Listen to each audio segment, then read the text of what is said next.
Good evening and welcome to our March meeting. It's effectively our February meeting, but due to circumstances beyond our control, we're having the meeting tonight. I would like to acknowledge the ground we're on here today and pay my respects to their elders, both past, present and emerging. Declarations of webcasting. I inform all those in attendance at this meeting that the meeting is being webcast and that those in attendance should refrain from making any defamatory statements concerning any person, councillor or employee, and refrain from discussing those matters subject to closed council proceedings as indicated in clause 14.1 of the Code of Meeting Practice. Do I have any apologies tonight? Councillor Goodsell? Any other apologies? No? Could I have somebody move that we accept Councillor Goodsell's? Thank you, Councillor Goodwin. Happy to second. Thank you, Councillor Coleman. All those in favour say aye. Thank you, carried. Any declarations of interest this evening? Thank you. Confirmation of the minutes of the ordinary meeting of Council held on the 24th of January 2022. Can I have somebody please move those minutes are correct? Happy to move them, Mayor. Thank you, Councillor Bryce. Seconded, Councillor Coleman. All those in favour say aye. Thank you. Commemorations and announcements. It's with much sadness that I announce, as a lot of people would know here tonight, Lizzie York's untimely death. What an amazing, young, beautiful person.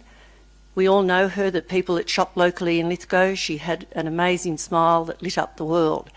And Lizzie unfortunately lost her life last week through perhaps it's going to be found out an anaphylactic.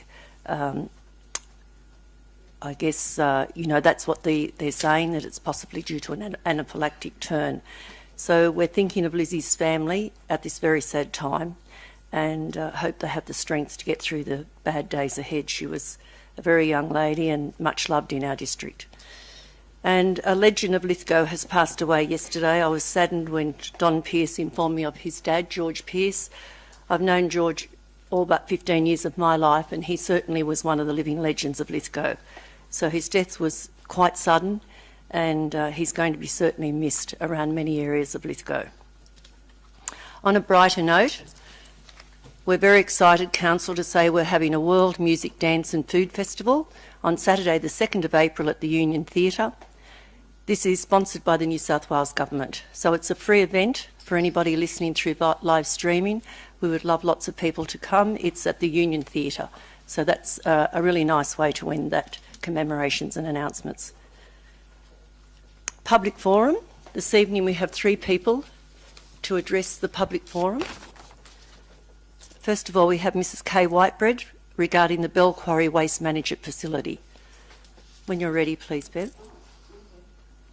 Okay.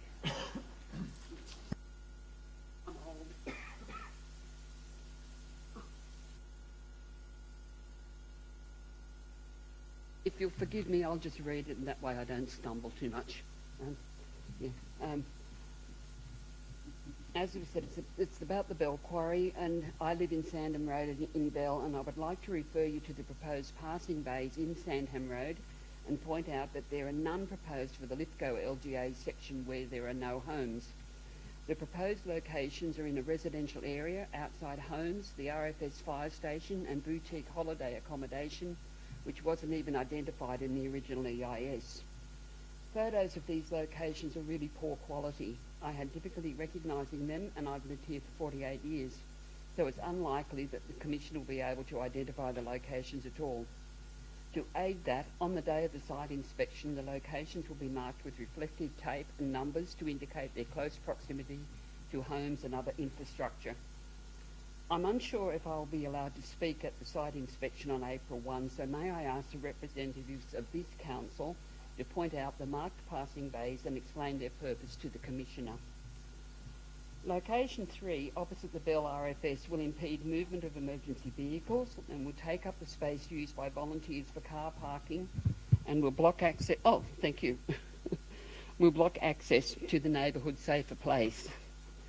The home at number 1 Sandham Road will have 1 passing bay in front and 1 beside it, and will be impacted in the same way as location 2, which is partly opposite my property and my neighbour's driveway at 19 and 20 Sandham Road. Chilui states that the upgrade works are in the most appropriate locations. My home is 9 metres from the road, not the 16 metres as stated in the EIS, and diesel particulates and fumes which are carcinogenic will be emitted from the truck exhaust as it waits in that passing bay, and then will spew onto my roof as it continues on to the dump site. Our roofs are our water catchment. Do I have to drink polluted water and shower and wash my clothes in polluted water? Exhaust fumes will enter my home through the ventilators. I won't be able to open my windows or doors or hang washing outside. Surely clean air and clean water is a right. Why should that be taken from us? Chilui Demolition's website boasts an asbestos removal licence and states his company recycles 90% of demolition materials.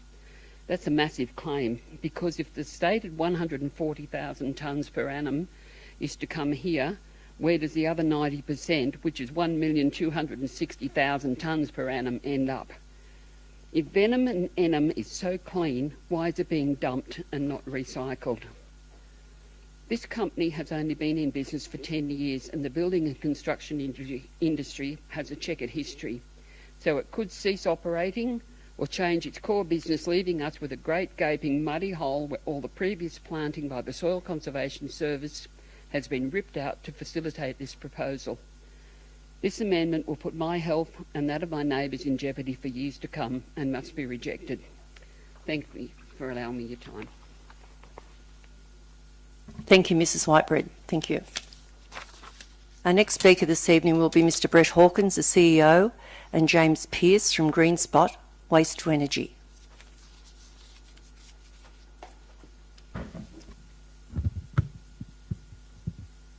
Well, thank you for the opportunity to speak to the Council this evening. I understand that I have an allocated time of 3 minutes. I was just wondering whether I don't anticipate speaking for much longer than that, but I was just wondering whether I might prevail upon the Council to allow me 6 minutes this evening, if that's possible. Can I have somebody move that we accept this? Thank you, Councillor Goodwin. Thank you, Councillor O'Connor. All those in favour say aye. Against? Carried. Thank you. Thank you. When GreenSpot acquired the old Wallaroing Power Station in September 2020, we did so with the objectives of playing our part in diversifying and rejuvenating the local economy. We're a good way through a significant partial demolition, and on the agenda tonight we actually have 3 potential repurposing projects, one of which is a grid-scale battery, one of which is the potential redevelopment of the Lake Wallace foreshore as a priority tourism destination, and the third of which is a energy from waste facility. I'm speaking tonight about the energy from waste proposal. Now, I am confident that the community wishes for a thriving economy in Lithgow for years to come. What the community does not want, however, is any project that will harm the community, the economy or the environment. GreenSpot is owned by 4 people, John and Michael Borg, Neil Shembury and me. And I can tell you unequivocally we have no interest in doing any of those things. There is a presentation that we gave to Council last week, and I'd encourage the community to read that presentation. It's a public document. And what it does is it takes you through a series of facts and the opportunities for job generation in this region associated with a facility of this nature. I just want to raise 2 things very quickly tonight. The energy from waste facility would occupy less than 2%, if approved, and there's a long way to go, I might add on that, of our site area. What it would do through the generation of baseload power would activate many other opportunities in our site, such as manufacturing, such as protected cropping, and potentially a range of other uses. And that is a very real possibility. So I wanted to say quite clearly tonight that what we are proposing is not to replace the Wallaroing Power Station with an energy from waste facility like for like. This is a very small part of our site, unlocking significant opportunities. In terms of the safety aspect from GreenSpot's perspective, we have learned a lot in recent months. We have absolutely no desire as business people in the community to put something on 2% of our site that would negatively affect the remaining 98% of our site or the rest of the community at large. Absolutely no interest at all.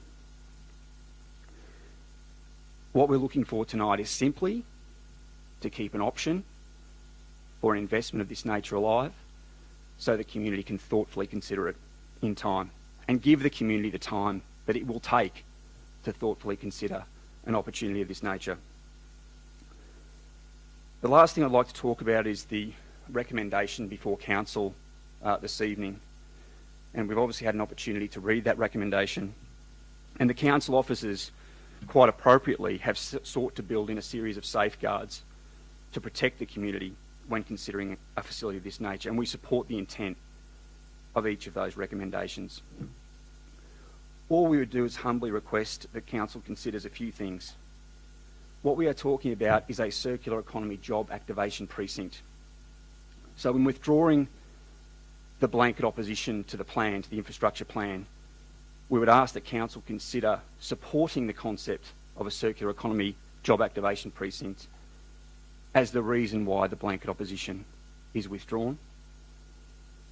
The other thing we'd ask the Council to consider is to perhaps change the words of not opposing the inclusion of Wallerawang Power Station and indicate the words support the inclusion of Wallerawang Power Station, because that is not an approval for a facility of this nature. All that is giving it a chance to be approved in due course after a rigorous approval process where the EPA will hold any proponent to exceed the world's best standards, meet or exceed the world's best standards.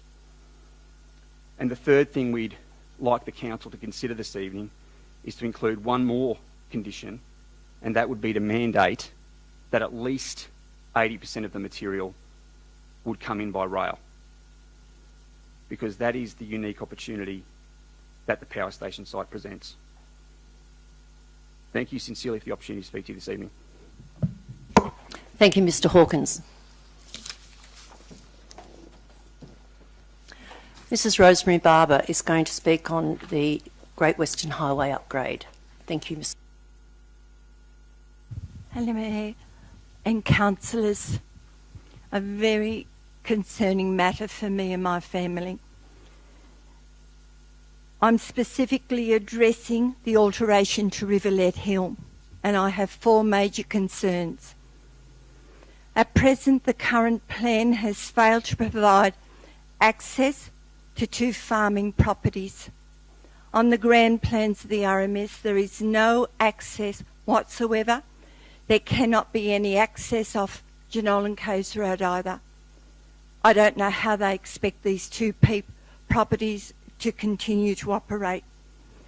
It's a legal issue, and we're prepared to go the distance, and we're asking the council to support us.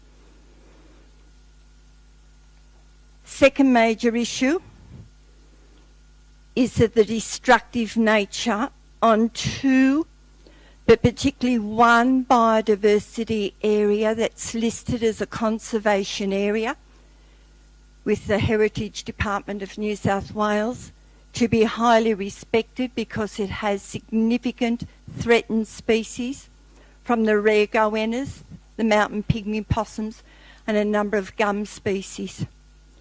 That's not to mention the yellow box woodland. In the grand plans of the RMS, they've failed to even mention yellow box. This is yellow box country. It is a threatened species. The third issue that I'd like to bring to the council's attention is the highly significant, culturally significant Aboriginal site. I am Wiradjuri. My daughters are Wiradjuri. We have legal possession. We bought this land. We paid a high price. This is our land.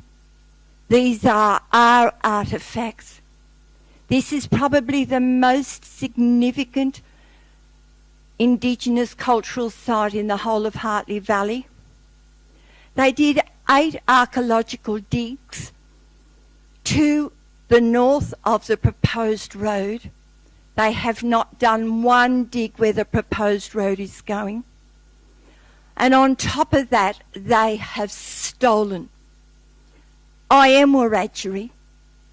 They have stolen more than 3,000 artefacts off-site. They belong on that site and need to be returned. Like I said, 8 small pits in an area of probably 2 acres. This is a significant opposition to this road, the destructive nature. And the fourth point I want to make, directly from Paul Toole, who states that Lithgow Council is responsible for the eradication of noxious weeds. There's 3 in particular: African lovegrass, the blackberries, and I believe the purple top broom. I'm not positive of its biological name.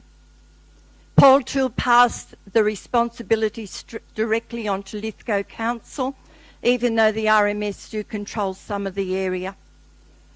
This problem needs to be addressed. I'd like to thank the Council for your time in considering these issues, and I hope to hear a timely response and a genuine discussion, particularly on the lack of legal access. Nowhere should you do a development and not give legal access to the property owners. 2 significant farming properties on the south of Rivulet Hill. Thank you, councillors. Thank you, Mrs. Barber. Speakers not registered for public forum will have an opportunity to speak now on matters on the business paper. If there is anybody in the gallery tonight that would like to speak on some matter on the business paper, you're very free to come forward now.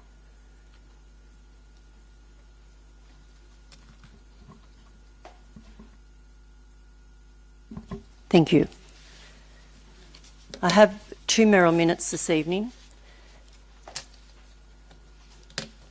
I was very pleased to attend the Lithgow Correctional Centre in the last week. The General Manager and I met with the Governor, Michael Green, and his management team. All of the team spoke in glowing terms about their fondness for Lithgow, the place, our place, and the community. I was very impressed with the pride and passion displayed by this team. They are clearly committed to training and managing the well-being of all the inmates. Plus also they recognise the role that the centre and its staff play in our city. The centre employs many local people, and where possible they source goods and services from our local community. The staff are also heavily invested in supporting local community and fundraising initiatives. I particularly like viewing the wonderful work of Overseer Steve Redman and his inmate grounds and crew. They have created one of the most highly quality sculptures area which I have seen in many years. It's set in the gardens at the jail and is distributed across the centre's surrounds. The sculptures tell the story of this city's history and in other cases mimic the local fauna and flora. It's incredibly wonderful. I believe there are opportunities for Council and the Lithgow Correctional Centre to collaborate in a number of ways.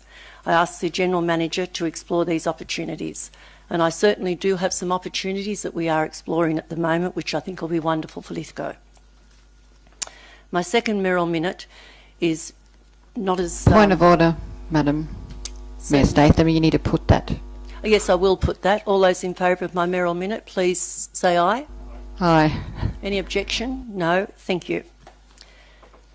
The second Merrill minute is regarding the recent comments about the Lithgow High School in the media. I wish to comment on the recent media that has circulated concerning inappropriate comments allegedly made by a Department of Education employee. The media article initially linked Lithgow High School to the comments. Over the last few days, an apology has been issued by the department because the matter is in fact entirely unrelated to the Lithgow High School. But unfortunately, harm has already been done to our community and I am saddened by this. Together with Lithgow Council, I totally support the great work that Lithgow High School teachers and the staff do for the young people of our town. We have endured major challenges in recent years, including fire, flood and pandemic, and this inevitably impacts greatly on the young and valuable and vulnerable members of our community. The last thing we need at this time are inappropriate comments that have a detrimental effect on school students for the rest of their student life. We are fortunate to have an impressive cohort of high school students, many of whom are achieving outstanding results both academically and in their chosen sports. We have a new principal and marvellous teachers and staff at this school, and I stand behind them and all the students at Lithgow High School. I understand the Department of Education has launched a formal inquiry into the matter, and I await the outcome of this investigation. And tomorrow we will be sending a letter to the Daily Telegraph to make a front page apology to our parents, staff, school and our area. Thank you. Could I have somebody please accept that Merrill minute? Councillor Leslie? Yes, happy to do that, Madam Mayor, and can I congratulate you on raising this matter and just nailing that lie. It was important that it be stated, and it coming from you as Mayor was the perfect response. Thank you. Thank you, Councillor Leslie, and I'll be asking them to put it on the front page, not the 50th page. Our first item tonight is the notice of motion from Councillor McGee. Councillor McGee. Marie, we didn't take a vote on that. Your Merrill minute, did we? You don't need to. You just have to move it. But yeah. the motion needed to be put to the All floor. right. Is there any Mayor objection Statham. to my Merrill minute? No. No. All right. Thank you. Councillor McGee. Yes, as the notice of motion pretty clearly states, the issue was brought to my attention. It's pretty straightforward. The dangers are present, and it's a very easy one to fix. I realise that it could go to the TALC committee, as the management has commented, and in the longer term, if it weren't so urgent, it most certainly could go through TALC and be addressed in that manner. But I think that it's a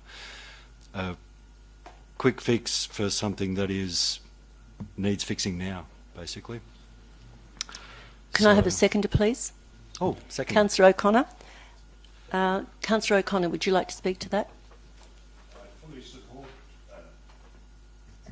Fully support Councillor McGee on this issue, and I think it's timely that we done something or keep referring is no good. We want some action now. All right. Is there anybody against this motion? I have an amendment. Councillor Coleman, your amendment? I'd like to, my amendment is that we refer it to the TALC committee. I think that it needs to have further investigation. We need to understand who's financially responsible and then bring it back. I totally support Councillor McGee and his efforts in regards to this issue. Our children are very, paramount that we protect them. And I congratulate you on bringing it forward. Well done, Councillor McGee. It's great. Great to see. Can I have a seconder to the amendment, please? Yeah, Mayor Statham, I'm happy to second it. If it comes back to the TAC, I'm happy to support this as well through the TAL committee. If it comes straight back to TAL, happy to support. It's probably the committee that should come through the TALC, and it's a good notice of motion. But I think Okay, it should come through TALC. I'll put the amendment. Sorry, Councillor Leslie. If I could, Madam Mayor, I have a question. Is this this motion, if carried, would it be that Lithgow Council pays for this, or would we be asking someone else to pay a transport from New South Wales, for example? Which is, and is it an area that council is actually liable to pay? Perhaps the General Manager might answer. Mr. General Manager. Yes, Mayor. That hasn't been clarified. In fact, I think this is an interesting test case in terms of how council deals with matters that are outside of the operational plan, and of course it's always the council's prerogative to bring forward suggestions for new initiatives, projects and programs. However, from a governance perspective, the prudent thing to do is for that request and to be taken, or decision to be taken, in the context of an understanding of the strategic risks, the financial implications, who pays, if this project is done, where do the funds come from and what doesn't get done. And for that purpose, the management comment suggests that the matter be referred first to TELC and then be brought back with all of that information within a report. Anybody else wishing to speak for or against this?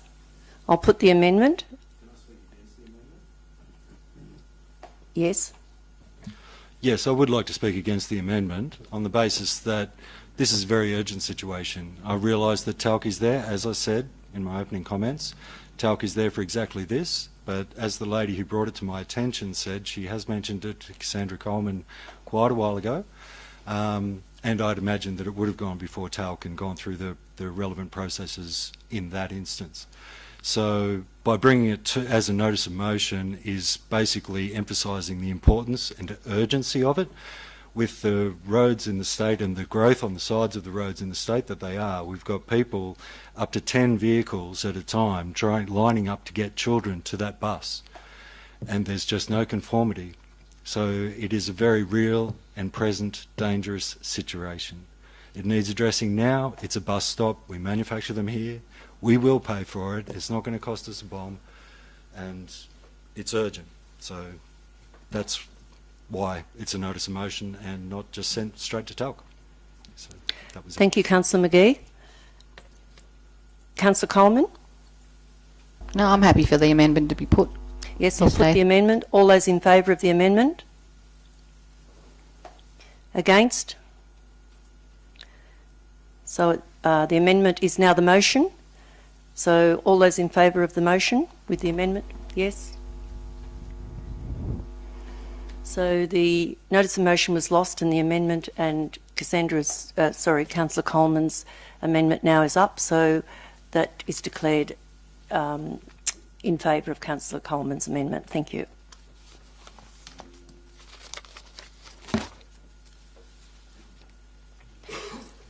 Item 10.1, question with notice. Councillor Coleman, library scanning facilities. Thank you, Mayor Statham. Thank you for the response. Would the General Manager like to go into any further detail, or was it someone going to read it out, or how is this just for the live stream and for the public? Mr Gurney. Through you, Madam Mayor, just to summarise, so Council has ceased the ability to scan to email at Lithgow Library. However, customers may still scan documents by scanning to a USB device, which they can then attach to emails. And the issue with scanning to email is that it was a network security issue, which we've had focus on in recent external audits, and we've been proactively making improvements in network security. So the scan to email feature requires the use of an email address on Council's network. So despite requests to forward these emails to personal email accounts, many customers were sending them directly from Council's email address. And if the email address that they entered was incorrect and not delivered, they had no form of notification. Another identified problem was that emails sent and received are stored for a period of 10 years, which could mean that personal, financial and health information should not be sent via Council's network. The scan to email service is currently still available at Wallerawang and Portland libraries due to the inability to source the module required to enable saving to USB. However, the copies are due to be replaced later this year, and the scan to USB device module will then be included at those branch libraries. Thank you, Mr Gurney. Can I have a seconder, please? It's only a question, right. ma'am. Councillor Coleman. Through you, Mayor. Can I ask another question in regards to the answer? Am I allowed to do that through you, through the General Manager, please, Mayor Statham? I'll accept that, thank you. Thank you, Mayor Statham. It states here that the scan to the email service is still currently available at Wallerawang and Portland libraries. I actually recently went to the Portland Library to have documents scanned, and I was told by the staff member there, who was very good at his job, said that it's not available at this stage. So the scanning issue that's been disabled at Portland. So can I get a response on that? Because I tried to do it myself. Through you, Madam Mayor, I'll need to take that question on notice. Thank you, and I appreciate that. Thank you. Thank you, Councillor Coleman and Mr Gurney. Item 11.1, General Manager's Report. Can I have a mover, please? Sorry, I didn't Madam hear Mayor, that. I'd like to move a motion that's different from the one on the recommendation, if I may. And I have given Mrs. Newton a copy of it. So you're moving this with an amendment? No, I'm moving a separate motion. Okay. And could you please inform us of that motion, please, Yes. Councillor Leslie? It's quite long because the original motion itself was extremely long. So just bear with me if you would. I'll move that. It's in 7 points. 1, that the Council adopt mandatory provisions of the Office of Local Government's Model Code of Conduct. Now that will eliminate most of the items in red, because the items in red are optional, generally speaking, optional provisions. And 2, continue to hold public forum sessions at the beginning of each council under provisions currently in place. So we don't start the meeting at 6:30. We start at 7 o'clock, as we did tonight, and hold public forum in exactly the same manner as has been done for the last many years. And 3, the clauses 11.6 to 11.10 be reinstated. Now they are clauses within the Model Code of Conduct, and that clause 11.11 be deleted, and also the clause on a similar clause, clause 20.24 be deleted. Now those clauses allow what's actually been happening this current council, and that is that votes that are taken on the voices, and councillors are not required to, and you, Madam Mayor, would not be required to name every councillor for and against. Now this was the procedure for many years, until our former General Manager put up a recommendation that every vote would be required to have the names for and against. Now that's become completely cumbersome. It means that an extension of time for someone at public forum had to have votes of the councillors' names recorded for and against. For any inconsequential motion that basically carried unanimously and without any concern by the councillors or the public for that matter, the votes had to be recorded for and against. Now, I think it's very clear, and it's well within the Act, within those clauses 11.6 to 11.10, that should a councillor wish to have their name recorded, they can actually ask to do so. And on a matter of, that some councillors believe to be important or essential that the votes be known, then the councillors can ask for a division. In which case, you, Madam Mayor, would name the councillors who are voting both for and against. It worked well before, and I think it's an excellent, and indeed it's a recommendation that's been put forward by the General Manager in this report, and I think it's a good report. Point 4 is that clause 14.20 be included in the code. It's not one of the mandatory clauses from the Model Code of Conduct, but I would recommend it be put in. It's come in because of audio visual linkage. It wasn't part before COVID. It's a sensible clause. You don't have it written in the report in front of you. I'll read it out. So clause 14.2 says, councillors attending a meeting by audio-visual link must ensure that no other person is within sight or hearing of the meeting at any time that the meeting is closed to public under section 10A of the Act. That means when you're at home, and we go into confidential committee and you're on video, then you have exactly the same rules as we have here in the chamber, that the members of the gallery wouldn't be allowed to be in it. Well, you can't have a visitor or someone sitting in the background at your home, and so that's a very sensible clause. It's part of one of the optional choices in the code, and I would recommend it go in. I also believe on a similar basis that clauses 15.21 and 15.22 be included in our new code, and they are written out in the report you have in front of you. Again, and point 6, I've almost finished. Point 6, that clause 16.2 be included in the code. Now that's, again, that one's not written in the report in front of you, and I'll read it. Again, it's an audio-visual requirement that councillors attending a meeting by audio-visual link must declare and manage any conflicts of interest that they may have in matters being considered at the meeting in accordance with the Council's Code of Conduct.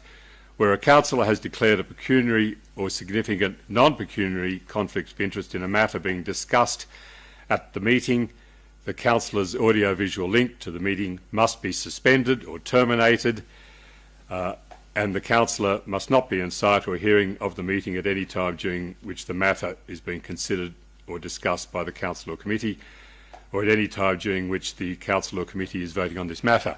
Now, again, that's a very simple one that requires our staff just to turn off the link to the councillor who's off site, and so that it protects those councillors, who would have to be would have to declare an interest, and it proves that they actually abided by that interest. And 7, just to conclude, that we place the model code of meeting practice as amended on public exhibition for comment for a period of 28 days, after which the matter, together with submissions, is to be reconsidered by the council. Now, speaking to all the other items that are in red, that I'm not putting in, they are optional choices given to councils by the Office of Local Government. The Office of Local Government has been around a long time. They know their business. If they wanted to make it mandatory, they would have said so. In the past, we've not taken clauses that have been made optional and made it mandatory in Lithgow, except for the show of hands on every vote.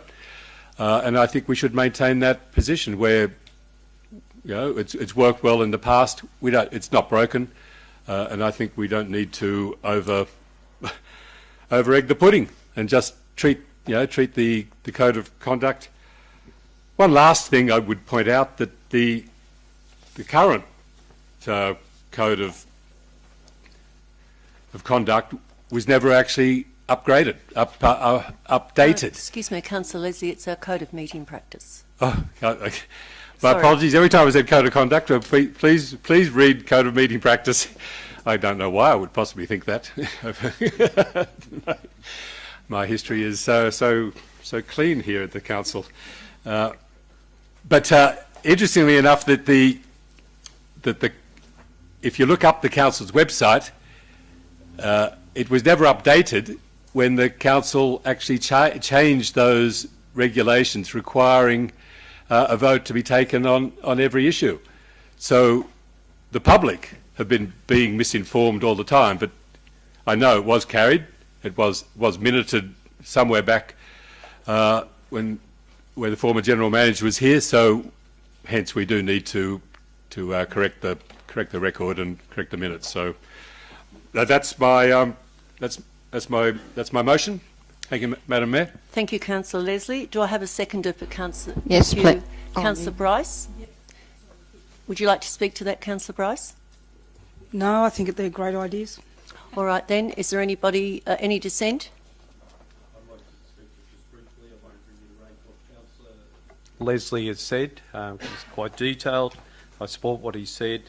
The code goes out to the community for 28 days where they get an opportunity to have a look at this. So I think there's a process there which will bring about a very effective way to run our meetings. So, Thank you, Councillor Marnie. I'll put the motion then. All those in favour say aye. Or obviously you don't want right of reply, Councillor Leslie? No. Happy to just let the vote go. All right, thank you. Those in favour say aye. Against? Thank you, Councillor Goodwin. All right, carried. Thank you. 11.12, GM, delegations to the General Manager.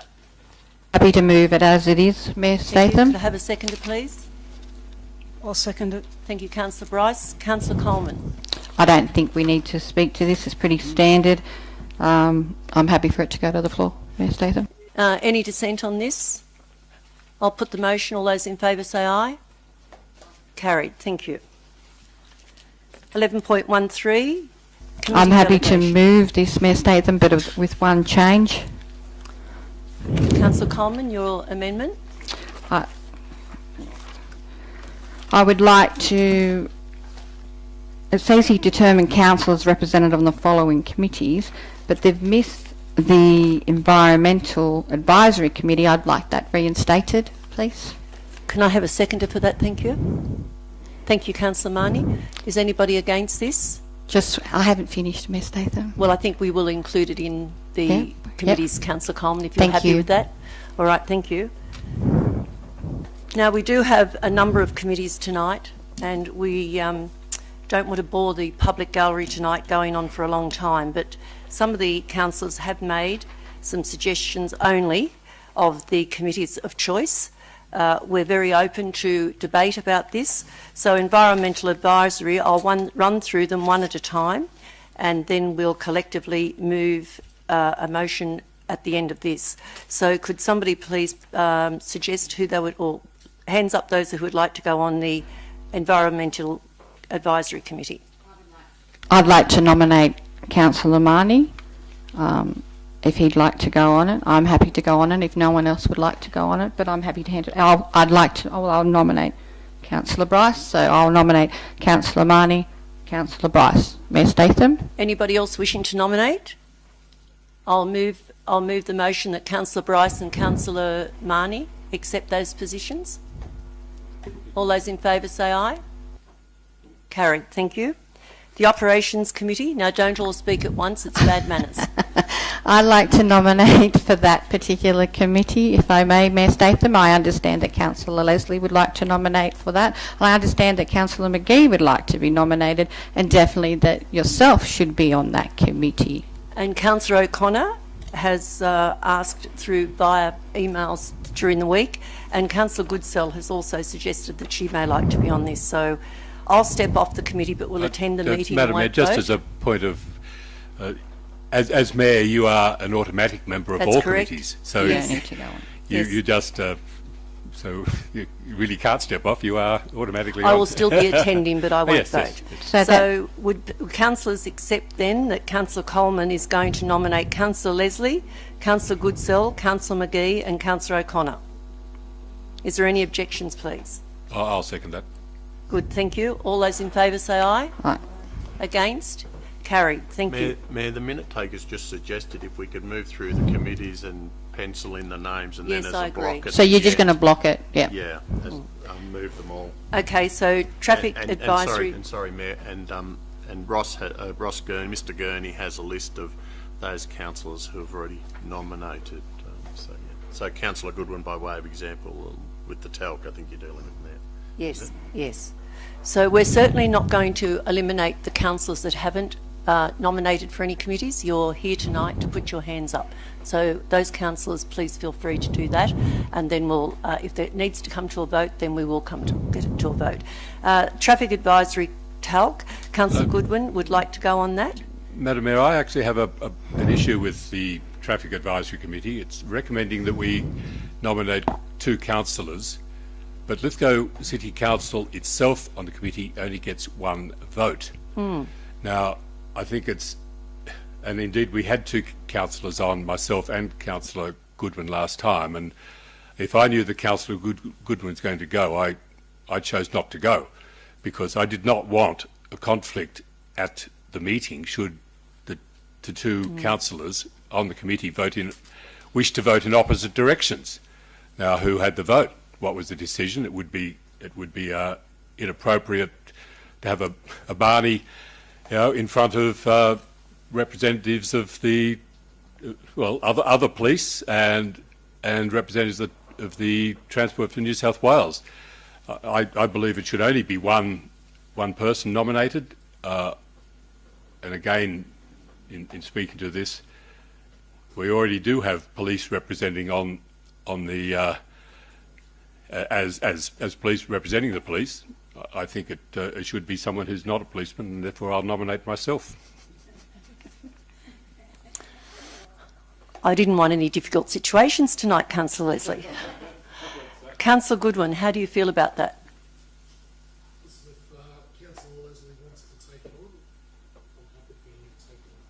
Thank you, Councillor Goodwin. So, Councillor Leslie, you are it. Thank you. Is there any objections? Thank you. The Sports Advisory, now Councillor Goodwin would wish to go on this, and Councillor Bryce. There are 2 people eligible to go on this. Is there anyone else that would like to? Please show your hand now. I have an interest in all the 10. All right. Thank you, Councillor Marnie. Yes, Councillor Bryce and Councillor Goodwin. Economic Development, naturally it's all councillors. Community Development. The recommendation from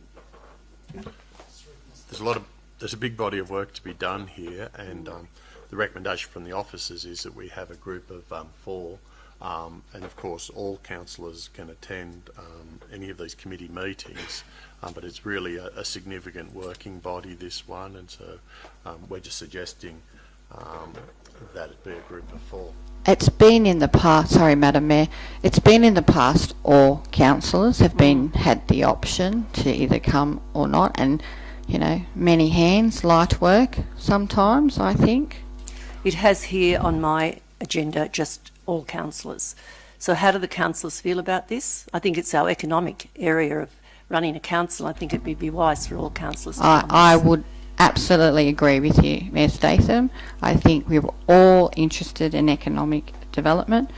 We all want to see the area grow, and we need to come together as a group and discuss this. I think it should be all councillors. Yeah, perhaps from a core group when we're in that meeting, allocated certain work, but I believe that it should be all councillors. Is there any dissent on this, or can we all be a part of that committee, please? Right, no objections? Righto. All the councillors then will be invited to the economic development meetings. If on occasions you're unable to attend, please apologise. Community development, I certainly would like to go on that. And I would too. Please, Councillor, please, Mayor Statham. You and I work really well as a team on that committee. Thank you, Councillor Coleman. Anybody else wishing to go on that committee? Councillor Bryce? I would accept you to go on as a voting delegate, and I will just chair the meeting perhaps. Anybody else? Youth Advisory, there is no delegates due at the moment. The Lithgow Crime Prevention. Mayor Statham, I would like to be on that, please. Can I have another councillor, please? Is anybody else interested to go on that? I'll go on that committee then. Thank you. Finance Committee. Councillor Marnie and Councillor McGee. Also, Councillor Goodsell expressed interest. I certainly will attend that meeting. I won't go as a voting delegate, I'll just attend the meeting. So at the moment we have Councillor Marnie and Councillor McGee. Councillor Goodsell is unable to be here tonight and she has put her name down. Mr General Manager, we'll do the 3. Yes, 3. Is that accepted? Yep. What's the council's will? Is the councillors wish to vote on this, or would you prefer to accept the 3 positions? 3's fine. All right. All those in favour with that? Right. Thank you. We'll have 3 positions, 3 councillors on that, and that is a very important committee. The Women's Advisory. Mayor Statham, I would like to be head of that. Accept that, Councillor Coleman. Lithgow Floodplain Risk Management Committee. Councillor Marnie. Anybody else wishing to go on that committee? Thank you, Councillor Marnie. Arts Out West, it's myself, and if needed be, I will have an alternate. Who would that be? I'm happy to go on your alternate, Mayor Statham. If I'm unable to attend, Councillor Coleman, I will inform you. New South Wales Fire Service Management Team, I'm on that committee, but I would like one alternate. I would like to go on that. Councillor O'Connor had his hand. Yeah. Sorry. Lithgow Information and Neighbourhood, I have Councillor Bryce interested. Anybody else wishing to go on that? I'll go on that committee then for council. Upper Macquarie Weeds Council, we're very fortunate. We have 2 delegates in Councillor O'Connor and Councillor Leslie. West Rock is the Mayor and Deputy Mayor Mayor alternate and the General Manager. Energy Australia, Lithgow Region Community Consultative, 1 and an alternate. Anybody interested in that particular? The Mayor will be there. The Mayor is obviously one of the people. Could I have somebody else attend that in the event that I'm unable to attend? Happy to go in your place, Mayor Statham. I didn't think we were doing those committees. Am I wrong, General Manager? Well, Mayor, I was just going to explain that we've looked into the background to these committees. They flow out of development consents, typically issued by government, and they cause the operator to have a committee. They provide a place on each of those committees for a councillor representative. That can be a councillor or it can be a staff member. In the context of the significant number of committees and the workload before this council, the staff have offered, and they offer again, that we can send a delegate to those committees. However, if the councillors have an appetite and a wish to be on those committees, that's an option also. So we're really in your hands. If you want more work, you can go on those committees.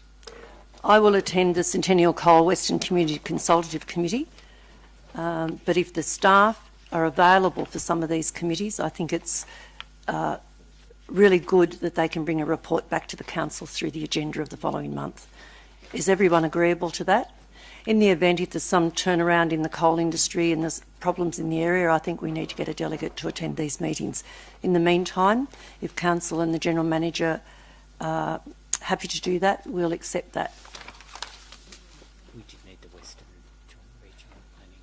You don't need it, or you do? No, we do. Yeah, we'll do that over here. Okay. So on the next page, on page 16, we go down then to the S Bank Rail Centre Walgan Valley Wilderness Railway Committee. Now we need 1 representative on that if we can, please. These can be discussed after the meeting if somebody is not sure and wants to know what time the meetings are on, because unfortunately we don't have a time of the meetings. So any of positions that aren't taken tonight, we'll endeavour this week to find out exactly what time the meetings are on, so that you have a chance then to perhaps attend in the event that you have work as well. So that's one. There are a couple that we will find. Councillor Marnie? Excellent. Thank you very much. The Rural Fire Service is the Mayor +1, and I think Councillor O'Connor also suggested that he may like. Is there anybody else wishing to go on that committee?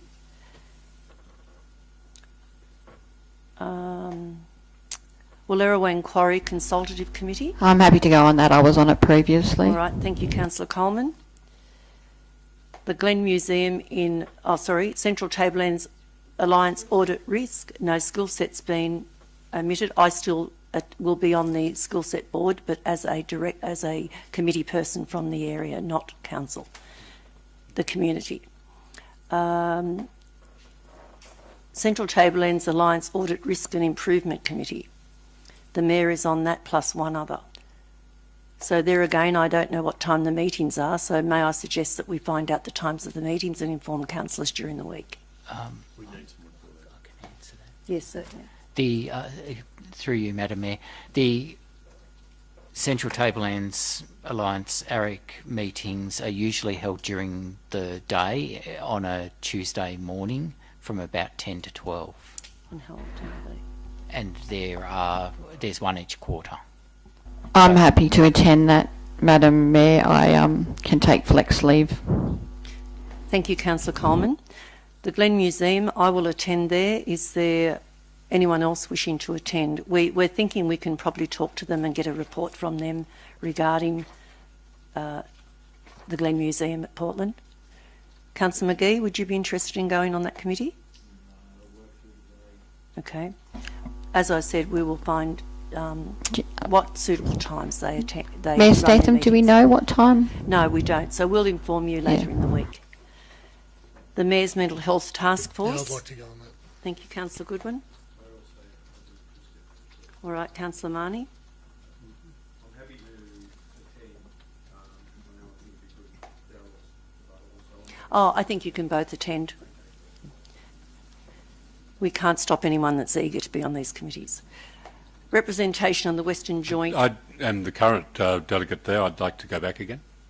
Is this on the Western Region? Yes. So it looks like it's the Mayor and Councillor Leslie. Thank you. The New South Wales Public Libraries Associate. There again, we don't have a time of the meeting. Oh, that's discontinued, I beg your pardon. So anyone that feels that they would like to think about another committee, please feel free to speak to the General Manager early next week when we have a timeline of details of meetings. Well, if I could at this stage, Madam Mayor, the New Sand Kaolin project, I've actually been on that and I found it quite interesting. I'd happy to go back again with the Yes. council's representative. All right, thank you, Councillor Leslie. All right, can I have somebody move that? Happy to move that as a block. Thank you, Councillor Coleman. One very quick comment. I was formerly the community rep on the flood mitigation development grant agency. The other quick comment, just with the mental health task force, if we could look at extending that participation with community and NGOs. I think we've got a lot of mental health initiatives that we want to be hearing those people's voices in this conversation. So I'd like the for Walk and Talk and the numerous Headspace and other NGOs that work in town. They're all pretty critical. Thank you, Councillor Marnie. So with all that extra information, could I have somebody move, please? Councillor Coleman? I'm happy to move it as a block, Can I Mayor have somebody Statham. second that, please? Second. Councillor Leslie? I think Councillor Leslie was in before Councillor Goodwin. All those in favour say aye. Aye. Thank you. Federal election advocacy canvassing items. Can I have somebody move this? Happy to move, Mayor.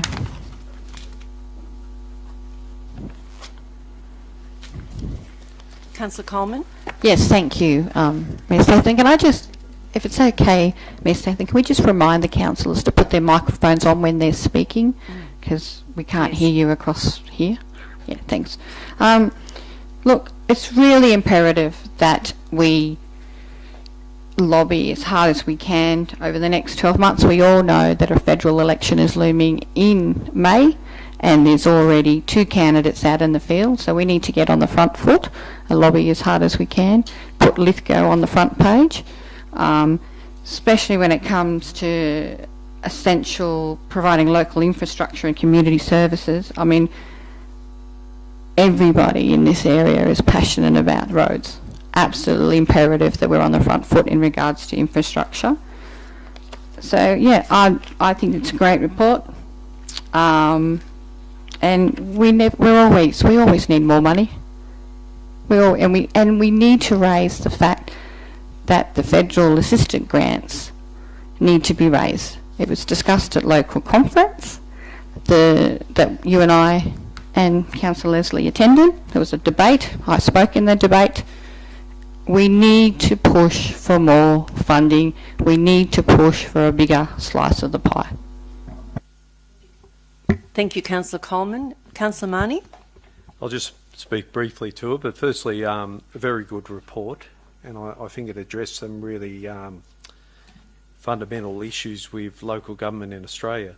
I like the fact that we talked about the elephant in the room, which is maintenance of assets and funds for maintenance of assets.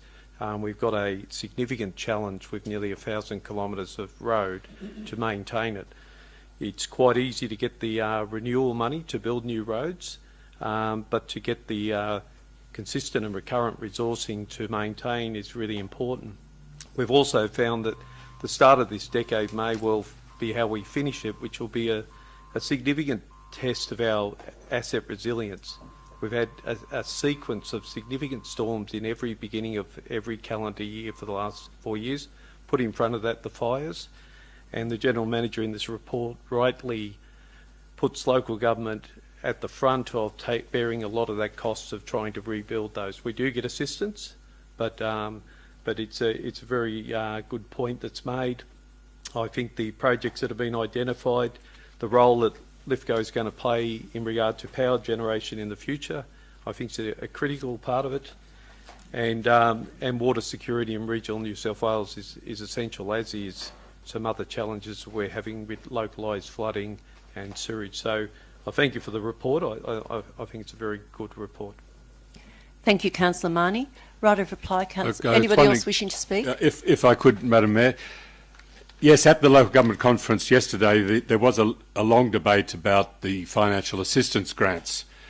Now, currently, local government gets 0.55% of taxable income from the federal government, and these come as untied grants, which is just wonderful for councillors, so that every council can spend their allocation on whatever issues and matters that they believe to be important. So, fix potholes or build community centres or whatever. It's totally within the rights of council to determine that, and that gives a great flexibility and help to councillors. But over time, over the last 25 years, that grant has been slowly cut back from the initial 1%. 25 years ago to 0.55%. I think the council needs to lobby with the local government association, which will be doing it, to increase that percentage back up. Won't necessarily get to 1%, but we need to start the process of getting up. And the other issue that's very important for Lithgow Council is councillors who are here in 2017 will recall that Lithgow Council itself passed a motion that the per capita grant of the financial assistance grants be reduced from 30% to 10%. Now, we carried that here. The 30% means that the very rich Sydney councils, the ones with that can make money out of street car parking and have 200,000 residents, and they're getting 30%. In some cases, they get no other grant. So they're that rich that they're not considered to be in any way needy to help themselves out. But of course, their poorer country cousins, particularly further out west, Bogan and those places, a substantial amount of their money comes from the non-section of the per capita grant. We need to lobby the federal government to reduce that per capita grant down from 30% down. Our motion at Lithgow Council was carried at the local government conference. I did a bit of lobbying and I talked to various people. We carried it by 2 votes out of some hundreds of 220 to 218 or something, figures like that. Within a year, those rich Sydney councils put up another motion and reversed it. They knew that they were missing out. They used their numbers, they used their voting delegate blocks and undid that very valuable vote. And it goes back, so Hunters Hill, Waverley, Wallara, they're now getting some huge grants because per capita, and Lithgow is reduced in the capacity, and it reduces the capacity of the financial assistance grant people themselves to determine where the money goes. We need to lobby to get that changed, and I think that should be a point 6, that we ask for, that we advocate that country councils, that the per capita grant be reduced, and point out in our advocacy that this will benefit poorer country councils. Councillor Common, will you accept Happy to point accept 6? that. If we can get more money, then happy days. Thank you. Any other comments? I'll put the motion. Councillor Bryce? Can I ask a question to the General Manager through you, Mayor? Certainly. The Cullen Bullen sewage treatment plant, is that being fully funded? Through you, Mayor. So that's a $6.8 million project. That's funded with $4.8 million from the state and $2 million from council. Is there an opportunity to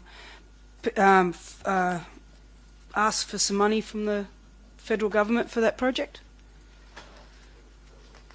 We've already provisioned and fully funded that, Okay, so you're not successful in applying for grants if you've already got it in your operating plan. Okay. But we do flag that in the next term, or the term of the next government, we believe there's a case for them to assist us with the water scheme in the context of it being both locally and regionally significant. Okay. And so if council moves this tonight, we'll continuously prosecute that case with the new incumbent government after the election. Thank you, Councillor Bryce. Councillor Coleman, right of reply? I don't think we need a right of reply. I'm happy for it to go to the floor, Mayor Statham. All right. All those in favour say aye.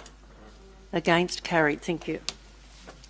11.2, Economic Development and Environmental Reports. Bell Quarry Waste Management Facility. Could I have somebody move this, please? Yeah, move that. Thank you, Councillor Marnie. I just want to thank... Seconder, thank you. Seconder, okay, thank you. I just want to thank the staff. Who seconded that? Thank you, Councillor Goodwin. Again, just thank you to the staff for the high quality report. I thought it was very useful detailing the range of submissions. I feel it has provided a greater understanding of some of the environmental risks there. I'm particularly interested in some of the points in the summary, particularly revolving around the temperate Highland peat swamp. Having seen 2 of these collapse and the costs to restore them anywhere between 100,000 and up to 200,000. The report identifies some clear risks, and we have had problems in the Wollongambie catchment in the past with discharges into the Wollongambie catchment. So again, I also thank the community for coming and speaking today, and I'm very happy to see this report moved and taken forward. Thank you, Councillor Marnie. Councillor Goodwin. All right. Any dissent? Anybody else wishing to speak? Not dissent, but I'd like to speak on the matter, if I may, Madam Chairman. Councillor Leslie. I've lost my paper here. I'd like to add an extra point that we advise our legal representatives that the comments that Mrs. Whitbread made at public forum, that those comments be noted by our staff and documented, and that those comments be forwarded to our legal representatives for their consideration in the defence of, or in our defence of the action. Councillor Marnie, are you happy with that point to be added? Yes. All right, thank you. Right of reply, Councillor Marnie? No, I'm happy for it to be put. All right. All those in favour say aye. Aye. Against? Carried. Thank you.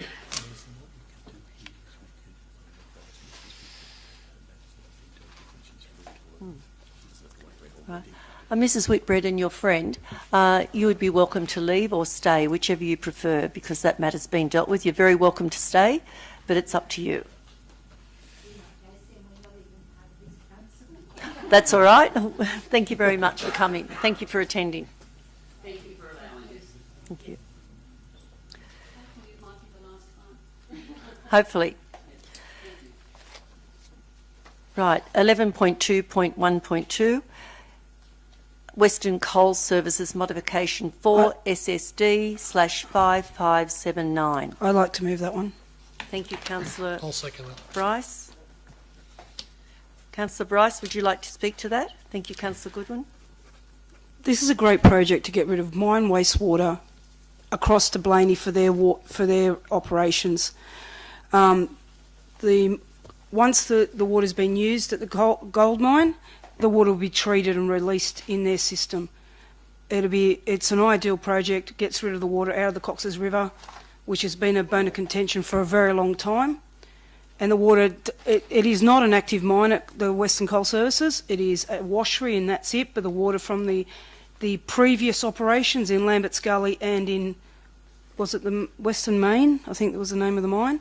They're still coming out, and we need to be able to, if we use this project to get rid of that water, it is really a good service for Cox's River. Thank you, Councillor Bryce. Councillor Goodwin. All right. Anybody else wishing to speak on this matter? Right a reply, Councillor Bryce? All right. I'll put the motion. All those in favour say aye. Against, carried. Thank you. 11.2.1.3, Wallerawang Battery Energy Storage System, SSD 145400514. Could I have somebody move this, please? No, I'll move it. Thank you, Councillor Goodwin. Is that Councillor Marnie? Thank you, Councillor Marnie. Councillor Goodwin, would you like to speak to that? No, I think it's a good project. I don't need to speak to it. Thank you, Councillor Goodwin. Councillor Marnie? Just very briefly, I agree it's a great project, and one of the exciting possibilities for green spots actually being realised here, so I'm very pleased to support it. Thank you. Anybody else wishing to speak for or against?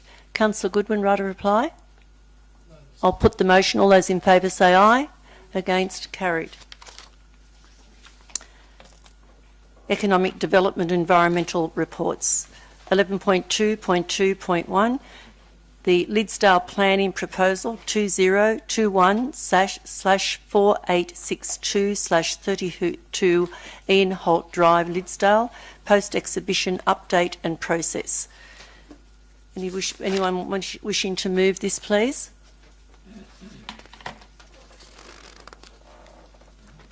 I'll move it. Thank you, Councillor Bryce. Have a second to thank you. Thank you. I think that's Councillor O'Connor.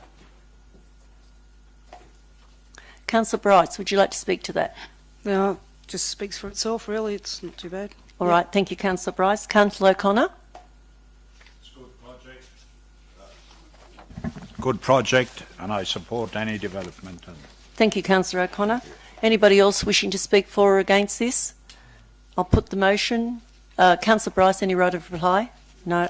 I'll put the motion. All those in favour say aye. Against, carried. Thank you. You'll need to call for division on this matter because it's part of the requirements. I'll call for a division, so all those councillors voting for this. Unanimous. Thank you. Thank you, Councillor Leslie.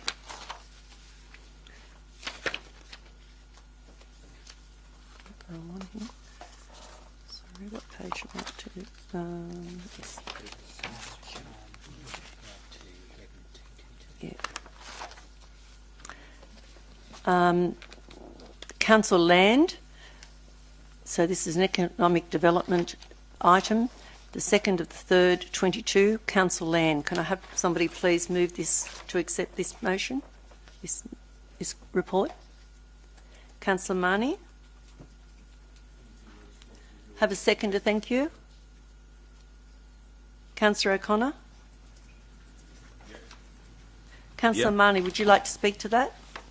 Only briefly, just again thanking the council staff for bringing a prompt report back, and in response to Councillor O'Connor's earlier motion, just so that we can all be aware of where the public land register is found, and I think that's just a useful advice for the council laws coming in. Thank you. Councillor O'Connor. Yep, I'm pleased with the report. at least we know where land is. If it wants to be subdivided, do whatever, we can make a decision. Thank you, Councillor O'Connor. Thank you. Anyone else wishing to speak? I'll put the motion. All those in favour say aye. Against? Carried. 11.2.2.3. Proposed alterations and additions to the community facility, Lot 19, Section 53, DP 9485 and Lot 20, DP 9485, Padley Street, Lithgow. Happy to move, Mayor Statham. I'll second that. Thank you, Councillor Bryce and Councillor Coleman. Councillor Coleman moved. Councillor Coleman, would you like to speak on that? Yes, thank you, Mayor Statham. Look, great project, great report. Any support we can give to Link is always a good thing. They do great number of things, absolute important service to the community. I think that this is a great project. Thank you, Councillor Coleman. Councillor Bryce. Yeah, I think I support Councillor Coleman on this. It's a great facility, it's a great service, and we need to help them out, and this is a great way. Anybody wishing to speak against this? I'll put the motion. All those in favour say aye. Against? Carried. Thank you. A division on that too, please. So all those councillors in favour? Unanimous. Thank you. 11.2.2.4, also an economic development item, Draft Regional Central Western Arana Regional Plan 2041, Lithgow City Council submission. Have somebody move this, please. Councillor Marnie, thank you. Have a seconder, thank you. I'll second that. Councillor Bryce. Councillor Marnie, would you like to speak to that? Very briefly, just the third last stop point. I'm very interested in the request to recognise within the regional plan Lithgow's ability to attract and support significant renewable energy projects that are outside of the renewable energy zone, and also to investigate what the considerations should be given to including going renewable energy zones. Thank you, Councillor Marnie. Councillor Bryce. I agree with Councillor Marnie, so I've got nothing to say about that. Yep. Anybody else wishing to speak to this? I'll put the motion. All those in favour say aye. Against? Carried. Thank you. 11.2.2.5, EDAC, Energy from Waste. I'd like to move that. Thank you, Councillor Goodwin. With an amendment, if I can. Pardon? With an amendment, if I can, Mayor Statham. What is your amendment, Councillor Goodwin?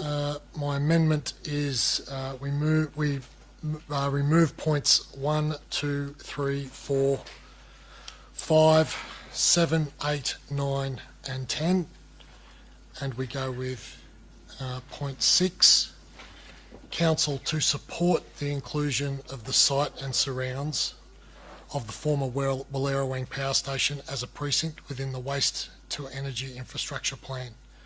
And, another point, that Council mandate that 80% of the refuse be transported to Lithgow via rail. I second that. Right. Thank you, Councillor Bryce. Councillor Goodwin. Yes, this is a very important decision we have tonight. The decision will decide whether Lithgow will continue to be a welfare area with our hand out to the government every time we want to do something positive for the town and our villages. This is $1 billion decision, bringing initially 1,000 workers to town for up to 3 years, with 80 skilled jobs after the build. No other industry will do this for us. I see this as an opportunity of immense proportions. This industry will open the way for many other businesses to develop in our area. This industry will it will give opportunities for our children to be educated and employed. It will allow the people who are displaced from the mines an opportunity for further employment, and it will make our area much more diverse, evening the spread of young, middle-aged and elderly. This is about our future wealth, employment, education and growth. All councillors attended a briefing session with the exception of one councillor. At the end of the session, I only saw positivity from most of the councillors. And in my opinion, most of them did not have a closed mind to the idea of waste to energy and realise that that it has positive implications for our area. The decision tonight is essentially for Council not to close the door on the idea of waste to energy, it's simply to give support from the Council to include the old Wallerawang Power Station site and the government's site in the government's footprint. By doing this, it'll allow Green Spot and Cleanaway to lobby for the government for its inclusion. From that point, we're not saying yes or no to the precinct, we're only extending the footprint. This will allow Council to have a healthy debate about whether we support the idea at a later stage. And I understand that there are some in the community that will be vehemently opposed to this project. However, there are others that are strong supporters. We cannot take this off the table before we have the community fully informed about the project. Thank you, Councillor Goodwin. Do I have a seconder for that? Oh, Councillor Bryce, would you like to speak to that, Councillor Bryce? I agree with Councillor Goodwin. This tonight should only be a decision whether we include Wallerawang site into the government plan, which originally said was Wang Portland, but only included Portland in the map. We just want to put Wang on the map as a consideration. It is not as a, yes, we're going to go ahead with it, just as a consideration. There is still a lot of work to be done in the next, while ever this is happening, and it is just for us to consider the inclusion of Wang into it. And Wang is a much logical site due to the rail, with not getting the trucks off the road. The General Manager now would wish to speak to this. Thank you.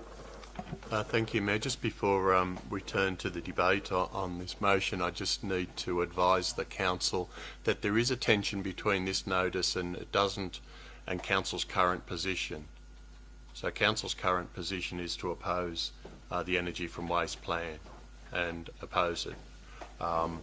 The officer's recommendation suggests that we remove that position, and there's a series of dot points which suggest what that alternate position would be accompanied with.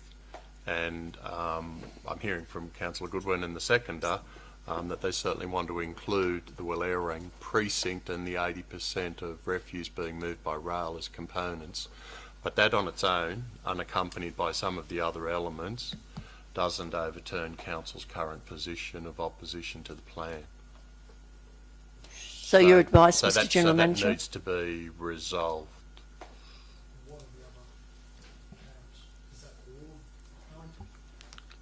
So how do we go about overturning the previous? I was under the impression that this is also just to support the inclusion in the proposal from the New South Wales Government, so that they be included in the thinking and the proposal for an energy to waste incinerator in this area. So it's as simple as they're not in the picture, they're mentioned in word, but not in the picture map. So we're supporting that. The rest of it, the change of attitude and everything like that, can come later when more information is available, especially to the general public. But for the moment, we're supporting the inclusion of Green Spot in the evaluation of the siting for a waste-to-energy incinerator. Well, I'm in the Council's hands, but all I'm saying is you adopt an existing position of the Council, which is black and white in terms of opposing the energy from waste plan. So the recommendation goes to moderating that position, which virtually goes to support an alternate view of accepting or supporting the plan with the dot points. So the option, I think what you need to do is take a fresh view about whether you repeat that stance of opposing the energy from waste plan, or whether you in fact support it. Can we go to do something tonight about overturning the opposition to the waste? Because I don't think this council has got the opposition to any of that. We're all looking for renewable energy and all that sort of business and jobs. So if point of order, Mayor Statham, we haven't continued with the debate, and there is opposition.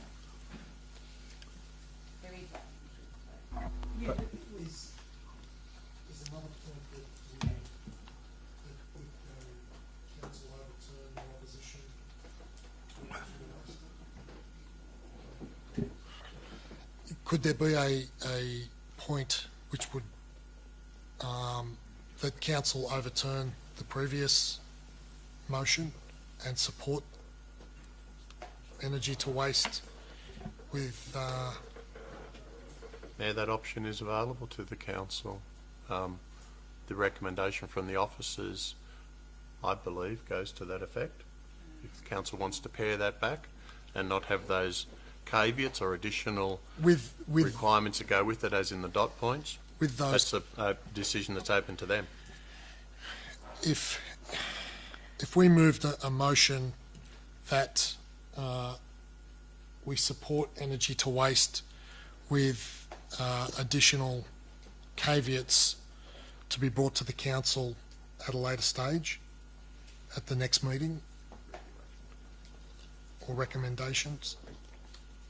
I'd have to see Mr Muir's guidance, but I think the 20th of March is the deadline for submissions to the regulation. Right. Well, I move that that also a point 1 that we, or a point 3 that we support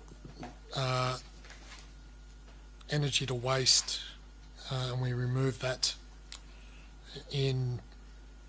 remove that we don't support it, and we put in that we support energy to waste with... Point of order, Madam Mayor. I believe that motion that Councillor Goodwin is moving is too far removed from the report that we have in front of us to be allowed. It should have come through. It should have come through as a notice of motion, but it hasn't, and I don't believe you can extend this particular item as far as Councillor Goodwin is going. All right. Well, if it's going to be included and it needs to be done, I'll move that they be included, but with the word not opposed for the inclusion, removed, and support the inclusion of the site, leave in the other dot points and add in the dot point as will be a dot point 11 that we mandate the transport of refuse 80%. If we can't get over that, I'll go back to that. So, Mr. General Manager, could you clarify what is legal and what is not, please? That's that I have no issue with that. So what you're doing is changing in the 6th point. You're removing not opposed and put in the word support in that place, and you're putting in 80% of refuse. Our position be that 80% of refuse, as a minimum, be provided by rail. Mr. Muir reminded me, of course, that the proposed Mount Piper precinct doesn't benefit from that rail access, but if that is Council's position, and I hear it very clearly, and I think it's more desirable to move by rail than by trucks, particularly when you think of the climate consequences. Again, Madam Mayor, I believe that the phrase, to swap the phrase council not opposed to council support, I believe that is too far removed from, I'd need a ruling, is too far removed from the motion, the item that was put forward for that motion to be put. Too far removed from the concept of the whole thing. I think it's too far. Well, if I can speak, I don't think it's too far removed. If you're not opposed... Just opposed, please. Just one moment till I answer Councillor Leslie. The General Manager said that he's not opposed to what Councillor Goodwin has now suggested. On the basis of the arguments that are before me, but I see no issue with the proposed. It's only a recommendation from the officers, and it hasn't yet been passed as a motion. So this, what Councillor Goodwin is proposing, is the first motion before the council. I think it's. I see no issue with it. So that's your ruling, Madam Mayor? Oh, it will have to be. You know, I wouldn't allow it if it wasn't legal. I feel that the General Manager knows more about the legality side of things than I do, so I would be guided by the General Manager in this instant. So, Councillor Goodwin, you've put forward. Just need to confirm that that's accepted by the seconder. Yes, Councillor Bryce, do you accept these changes? Yes, I do. Thank you. So, any other people wishing to speak? I'd like to speak opposed to the motion, and just, if I could, please. Councillor Coleman? I did seek further clarification and advice from Greasebot. I did have another briefing session because I was very concerned about what was being proposed and what wasn't being proposed. And I can say that what is being proposed is better than it was previously. However, I understand the job aspect. However, it will be a sugar hit for 3 years only in regards to constructions. There is no guarantee that those particular people who will come here to work will be locals. They could be contractors, you don't know. Yes, 85 jobs are substantial. No one's disagreeing with that. However, I fundamentally can't support waste to energy. I can't make a decision here tonight that potentially could affect residents' health in 10 years' time. In Ireland, they have a waste to energy facility. It is top of the range, Europeans, built.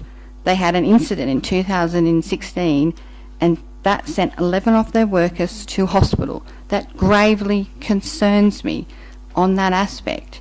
It really does. I fundamentally cannot support a waste to energy facility here unless full consultation is done with the residents. And this community is very clear, had stated that they do not want this here. They do not believe it is a fit for Lithgow. Anyone else wishing to speak tonight? Councillor Leslie? Oh, I was waiting to see if anyone wanted to speak in favour, Madam Mayor. Huh? Oh, you go first then. Councillor McGee, if you're in favour. I am in favour. I did go to the presentation. I was particularly impressed with the Glasgow example where the power ring, like superfluous power, heat, instead of just being watered down and wasted, was put into a power ring and made available to industry in the area, which is also part of their plan to have an industrial area linked to this power supply. So in effect it can supply industry with discounted power, and that in the future is more than 85 jobs long term. That's discounted industry, and as the chap from Oberon pointed out, and was there for a very good reason, I dare say, that power is a major part of industry, a major component of the cost side of things, and to have that advantage in an industrial area that we're just trying to get off the ground, it's a huge advantage. So I can't speak highly enough of the proposition as it stands. With the reactivation of the railway, with the thing allegedly puts out the emissions of 3 semi-trailers. We'll be taking more than that off the road. More trucks than that will come off the road by the reactivation of the train, by the rail, and that'll mean empty carriages going back to Sydney. And if we have an industrial hub there, that's cheap freight to Sydney and the coast. So it's the future. Thank you, Councillor McGee. Councillor Leslie. Thank you, Mayor Statham. Well, here we go again. This proposal to burn Sydney's waste on Wallerawang's doorstep has been reserved as a state significant development. This council will not be the consent authority. Called energy from waste, in fact, it should simply be burning Sydney's waste. The motion carried in September was very simple and direct. The Lithgow Council opposed New South Wales Government's Energy from Waste Infrastructure Plan. The motion did not name Mount Piper or Wallerawang, and changing the site does not change the strength of that motion. And the recommendation we have here, I believe, is just waffle. The Independent Planning Commission's refused the development for the same waste-to-energy proposal for Eastern Creek. The instrumental in that proposal was the recommendation from the EPA. The citizens of Lithgow local government area are no less important than the citizens of Western Sydney. And the bottom line is, if it's not safe to put in Western Sydney, it's not safe to put at Willarrawang. The local government conference actually yesterday carried a resolution calling the burning of waste an outdated technology. This is a very poor report. What's missing from this report? No mention of the pollutants that will be emitted, sulphur dioxide levels, hydrogen sulphide levels, dioxin levels, and all the other unnamed chemicals that will be let loose on our area. No mention of the well-documented health risks, and they have been taken into account by the EPA when they rejected or recommended the rejection of the proposal for Eastern Creek. No mention of the inadequate air monitoring currently in place. No mention of the potential pollution of Cox's River and Warragamba Dam. The northwesterly winds over Willarrawang, not mentioned. The inversion layer over Lithgow, not mentioned. No discussion of alternative waste strategies, such as reduction and minimisation. No mention of alternative uses for Willarrawang site, although I did note that one of the items was a priority tourism facility. Well, that's good. That's good. I accept that. That came up. Let me come back to that one. No explanation of why it's only a waste incinerator that can, quote, act as a catalyst for other synergistic enterprises. Why is it only the waste incinerator that can do that? No mention of the threat to our farming community and the potential, both legal and perceived, of the sale of produce from our area. Why buy lambs from an area with a toxic incinerator when you can get them from another area? Have we told our farmers? Are they aware of this? And who will want a holiday under the plume of a toxic waste incinerator? Well, there we come back to the priority tourism facility at Lake Wallace. Maybe it's a great idea, but I'm not sure that I'd want a holiday there. This report, as did the one in September last year, seems to push the idea that new industries will come as a result of this proposal. In fact, I believe the opposite will occur. New industries will cease. No one will come to Lithgow to open a business under a cloud of toxic pollution, and any pollution for tourism industry will immediately cease. Not Seven Valleys, but Smelly Valleys. I've got a foreshadowed motion, Madam Mayor, just in case this motion is carried. And my foreshadowed motion is that Lithgow Council reaffirm its opposition to the New South Wales Energy from Waste Infrastructure Plan.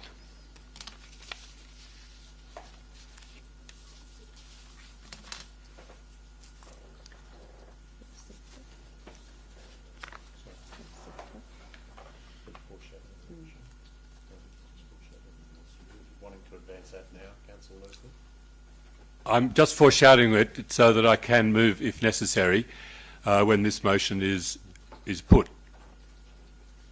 I don't want to be left in the position where as happened at a last council meeting, where no such foreshadowed motion was put and the items didn't proceed. Right. Any other debate?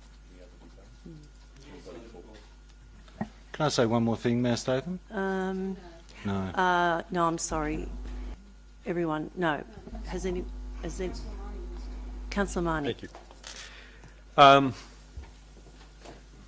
This is an interesting situation for me. I'm very excited about the possibilities that Green Spot provide. The question I asked at the briefing session, and Councillor Leslie has asked again, why does the power generation hub need to be a energy from waste option? I'm still not clear why that's the case, why we haven't got other energy generation options. The other concerns I've had is this came in front of us in 7 days to come to a council meeting to make a decision.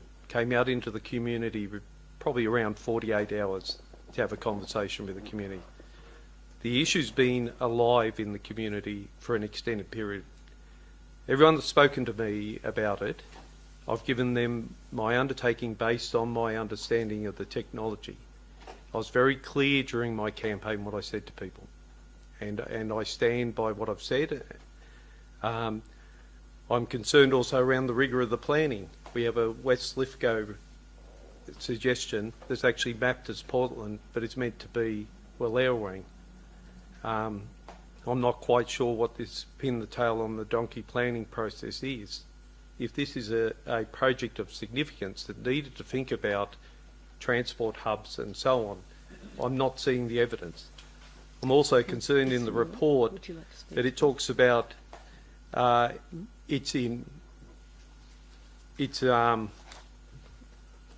we won't, it'll be imposed on council. I'm very concerned that we've got a state government that decides that it may want to impose things on a region that actually don't want it. So that concerns me when I read that in the report. Also read a comment that talks about those who are opposed philosophically to such a facility. I'm not sure that that's useful to characterise people who have a contrary view. My contrary view isn't based on some sort of feeling I've had. I have investigated this, I've done my own research. I'm interested in whether the information that was given by the chief scientist provided advice, it's not in the report, about optimum temperature ranges to ensure that we don't have toxic emissions. I haven't read that. I look at a three-part independent planning commission that rejected one for Western Sydney. Our community, as has been stated before, is of greater value as the Western Sydney community. We need the jobs, so do they. It was rejected on the basis of citing human health risks and the impact on air and water quality. That didn't appear in the report.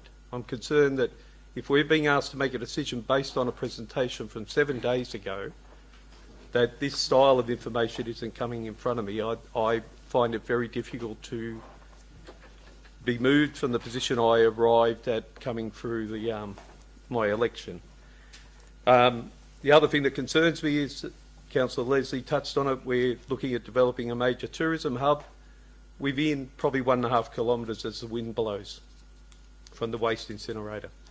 We've also got a school where children spend 5/7 of every week of 75% of their year for about 40% of their childhood within 2 kilometres of a waste incinerator as the wind blows.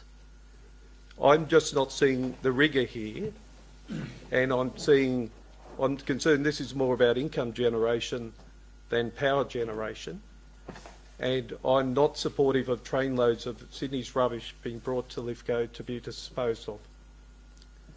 So I'm afraid while I've got a lot of excitement about the opportunity for Green Spot, I'm afraid I can't support the hub of the power generation. I hope that Green Spot is able to investigate other Councillor alternatives. Marnie, you're supposed to address the chair. Okay, sorry. my apologies.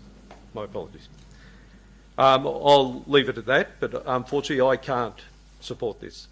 What I've said to people I haven't been convinced by anything that's come in front of me. In fact, I'm a little bit more concerned about it. Thank you, Councillor Marnie. Thank you. Anyone else wishing to speak? I don't normally speak as chair of this meeting. This is an immense relevance to our community. While I'm chairing these meetings, I don't intend to actively participate in the debate. But this matter is an exceptional matter because I realise that it is of particular interest to our community. I want to be very clear with everyone that in my opinion, all we are doing tonight is maintaining the status quo. This activity, energy from waste, is currently permissible in the city. The same will be the case if this regulation is approved. Very importantly, and I state emphatically, should any proposal come forward in the future, it will need to stand the test of an EIS.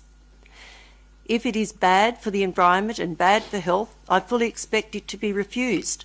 and I will fight every step of the way to ensure that occurs. Recently, we surveyed the community about their priorities. This clearly confirmed that jobs, jobs and jobs and a strong local economy were the highest priority. Nothing matched it. I don't preempt Council's decision tonight, but if that decision tonight is that we will give qualified acceptance to the regulation as the officers recommend, then we will have the chance for job-creating proposals to come forward. I believe there's 1,000 positions in the early stages to get this off the ground. The Council's commitment is that the city is clean, the public health and the environment, and livable, with jobs and investment befitting all. Any proposal for energy from waste will need to meet these objectives. There is no way we're going to allow something in our town, whether it be at Wallerawang or Mount Piper, that isn't clean and efficient. I have closely read the report on this matter. I am cautious about the aspects of energy from waste, but I am also optimistic that it could be just one example of the many different types of investment that this city needs to stay alive and ready for the future. We've got to be a forward-thinking council and have a positive outlook on any investment. This is not voting for this to go ahead. Should the council approve this report, then I assure you that we will work to use this as a vehicle for the city to be even more clean and even more livable. Thank you. I'll put the motion, please. All those in favour say aye. All those against? Thank you. Call the division, please. Absolutely. All those in favour say aye. Councillor O'Connor, Councillor Marnie, Councillor Goodwin. Sorry, Councillor O'Connor, Councillor Bryce, Councillor Goodwin, Councillor McGee and Councillor Statham. Against? Councillor Coleman, Councillor Marnie and Councillor Leslie.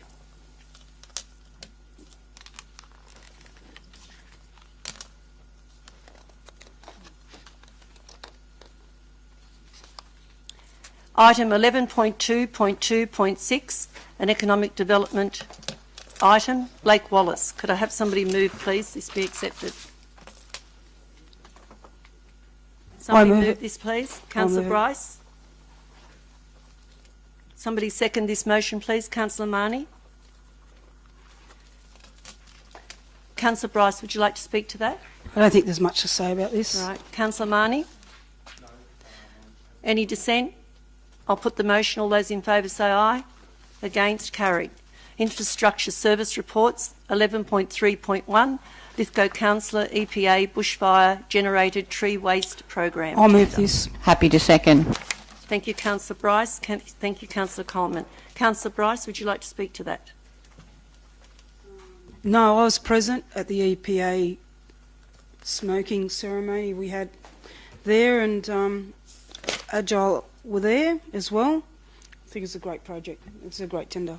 Yep. Thank you, Councillor Bryce. Councillor Coleman? Yes, thanks, Mayor Statham. I can't believe here we are, 2022, still talking about recovering from physical and psychological impacts of the 2019 fires.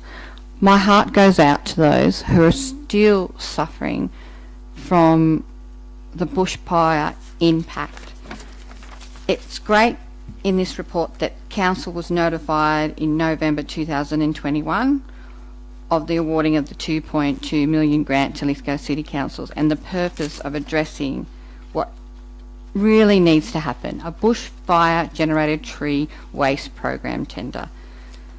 Because it just breaks my heart that people are still suffering from the 2019 bushfires. We've just witnessed flooding up the north coast for 2022. So this is a great project. Let's get it done as soon as possible.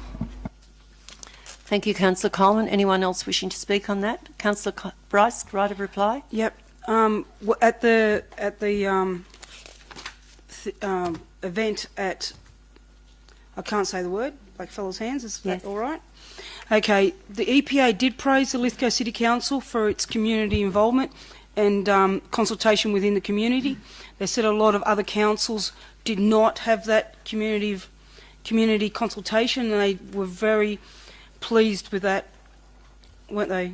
those who attended would know that. They spoke highly of Lithgow Council, how we consulted with the community and worked this project out. So I just wanted to add that. Thank you, Councillor Bryce. I'll put the motion. Yes, Councillor Marnie? Just a quick question. Just in light of some of our conversations around procurement, I'm not suggesting I'm very happy with the report and its outcomes. Could we look at identifying when we're using local content in our decisions? And I know there's still some definition required around that, knowing that Agile Arbor's a Bathurst-based contractor. It's an opportunity to signal to both contractors in the community as well as our broader community that we're encouraging local contractors to participate. I'm not suggesting at this stage it makes any change to the decision. I think the staff have made a good assessment, but I think it's useful when we do utilise local or regional contractors that we report that in our reports, that's all. Thank you.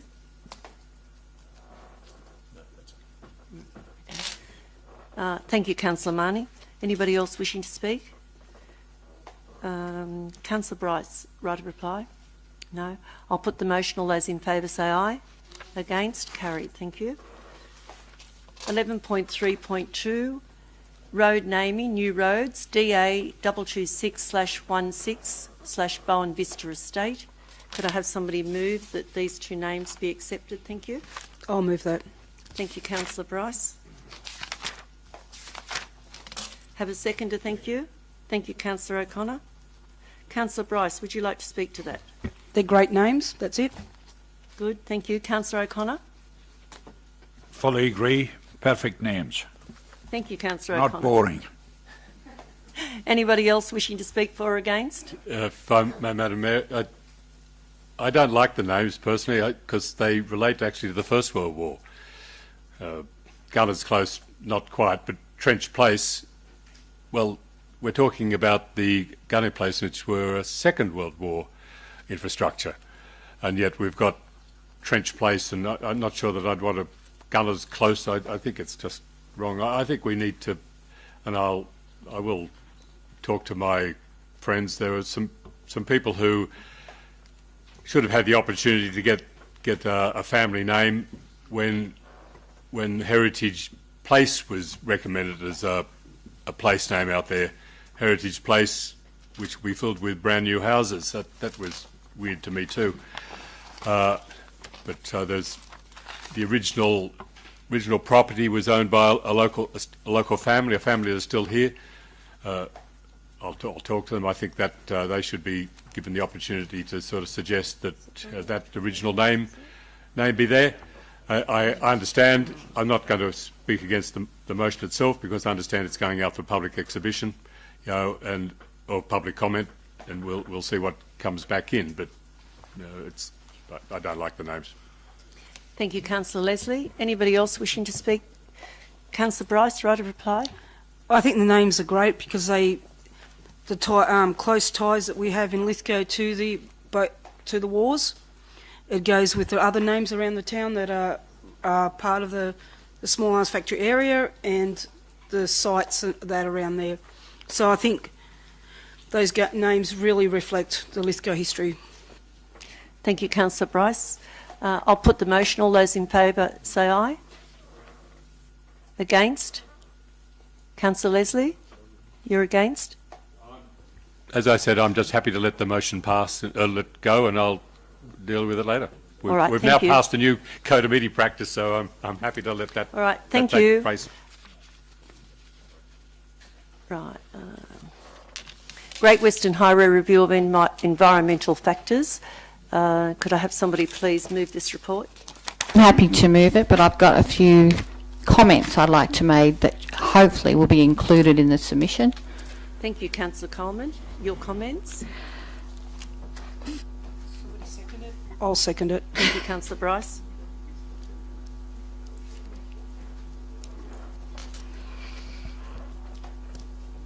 Councillor Coleman, when you're ready. Thank you. Yep.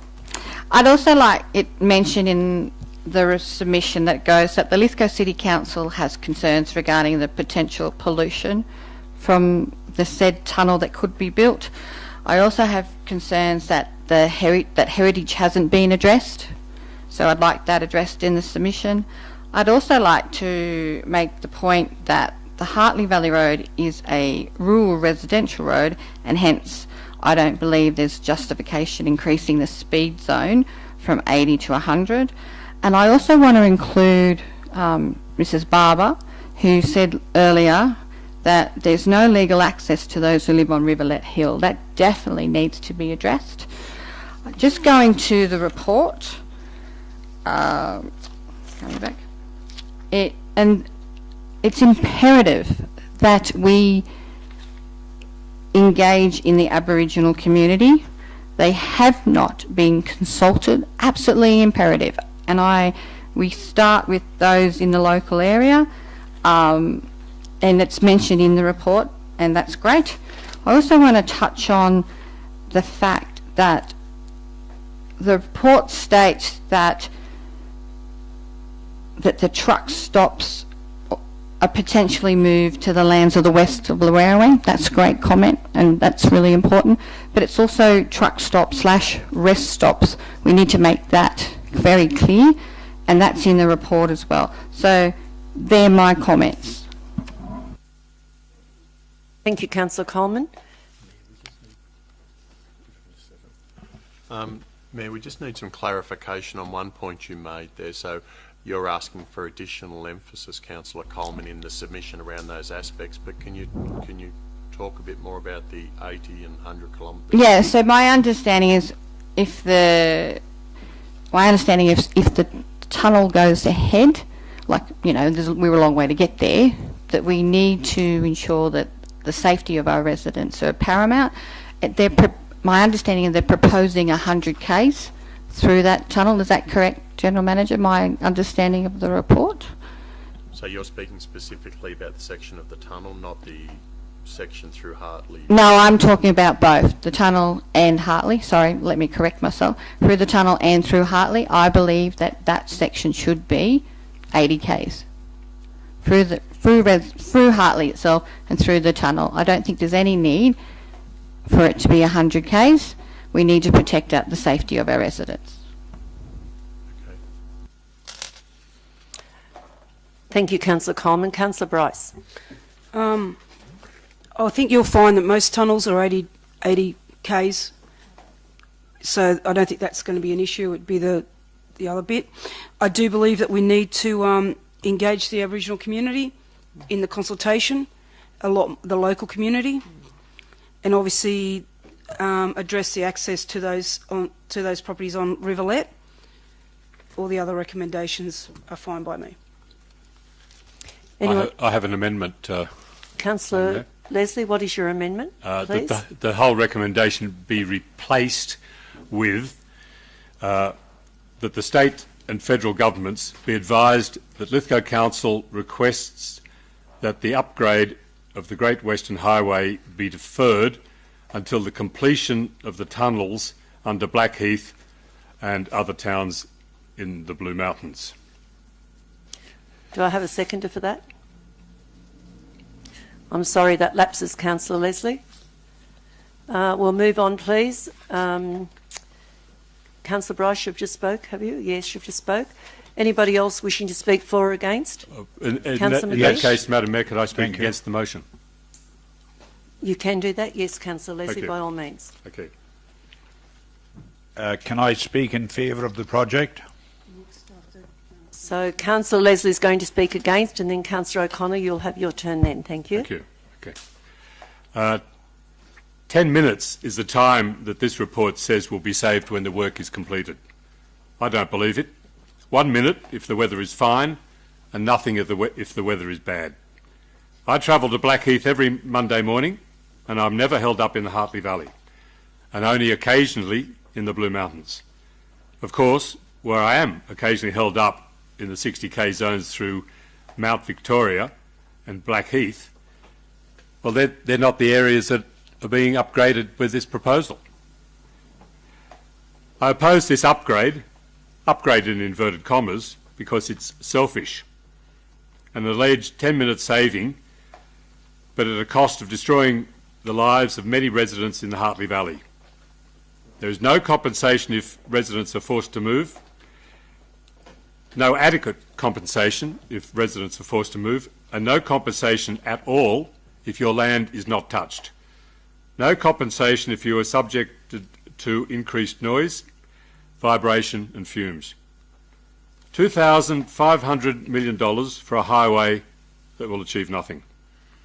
If Paul Toole and the government were serious in wanting to save time and save the damage to our vehicles in Lithgow, the government would only need to spend a minor proportion of this $2,500 million on repairing, or allowing Lithgow Council to repairing the potholes and sealing all the unmade roads in the Lithgow LGA.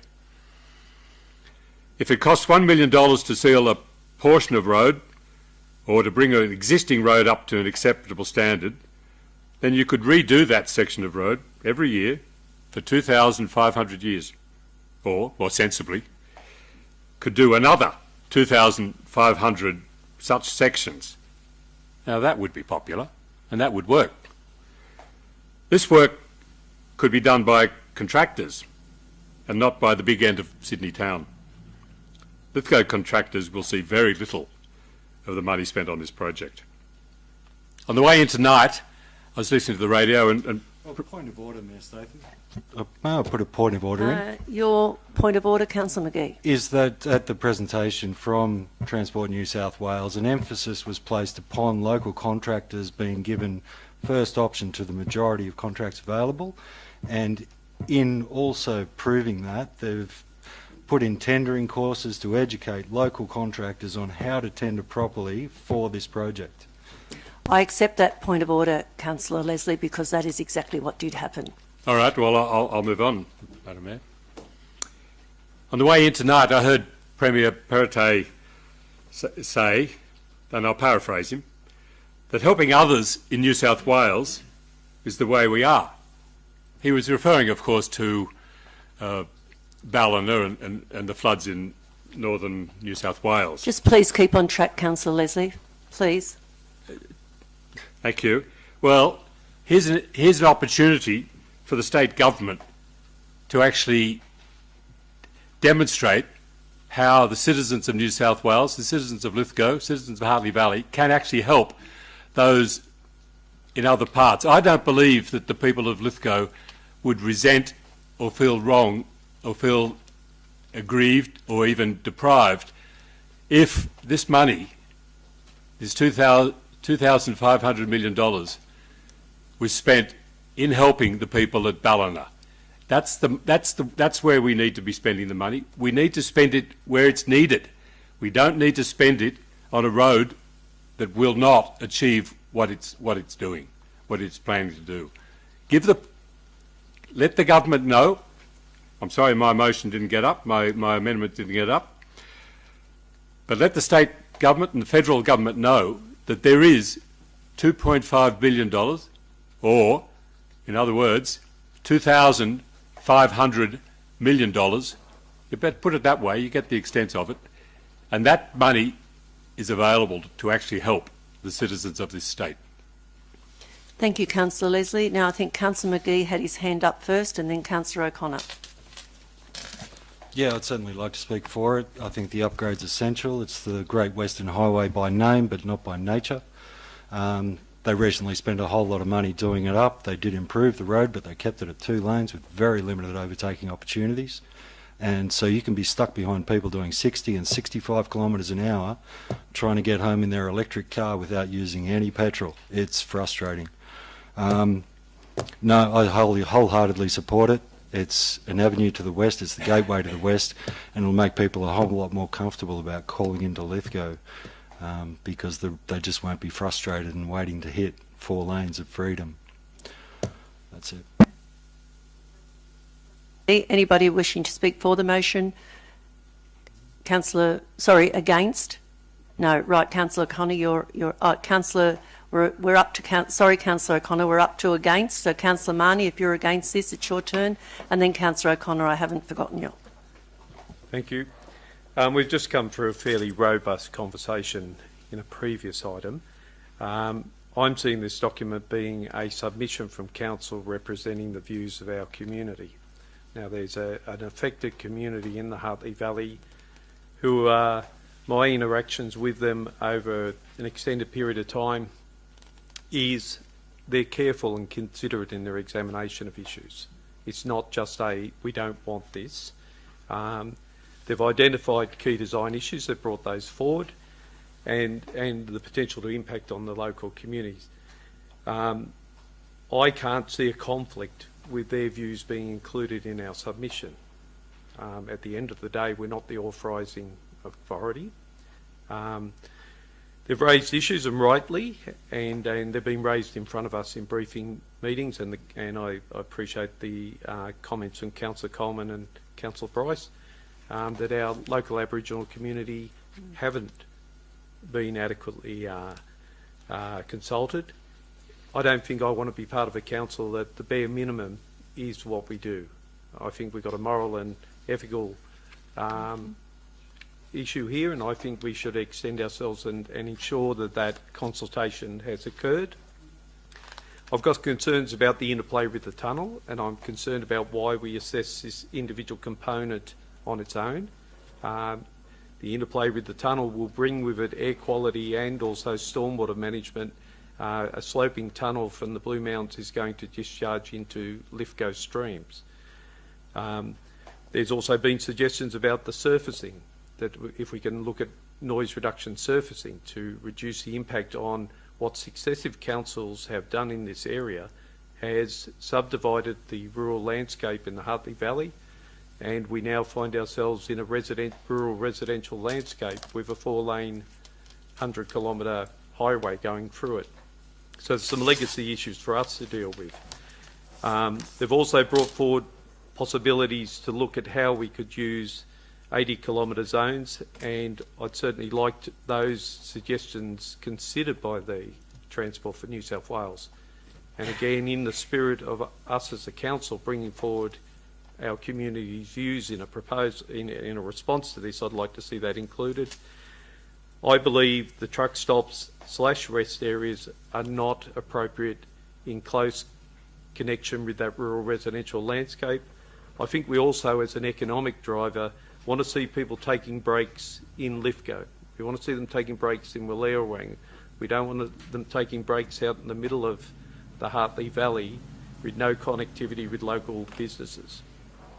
I've got concerns, and yes, I understand the principles around bypasses, that lots of communities have in fact thrived when that happens.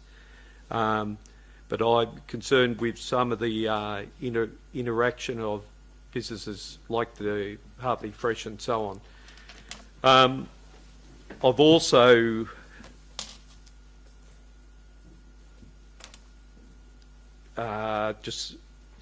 the other point I just wanted to talk to, and then this will be my final one, is we've got a very significant cultural landscape, a very significant heritage there, both Indigenous as well as early colonial. I'm concerned about some hot spots around the Hartley Historic Village and also around the early buildings from the early crossings of the mountains. So we've got the Harp of Erin and various buildings in that area. I'm worried about whether we're setting out, and I'm not sure tonight I'm feeling the intent of it, but we're inviting people to enjoy the Seven Valleys, and it looks like we're creating the first of the Severed Valleys, where we're going to basically disconnect communities from the north of Hartley with the south.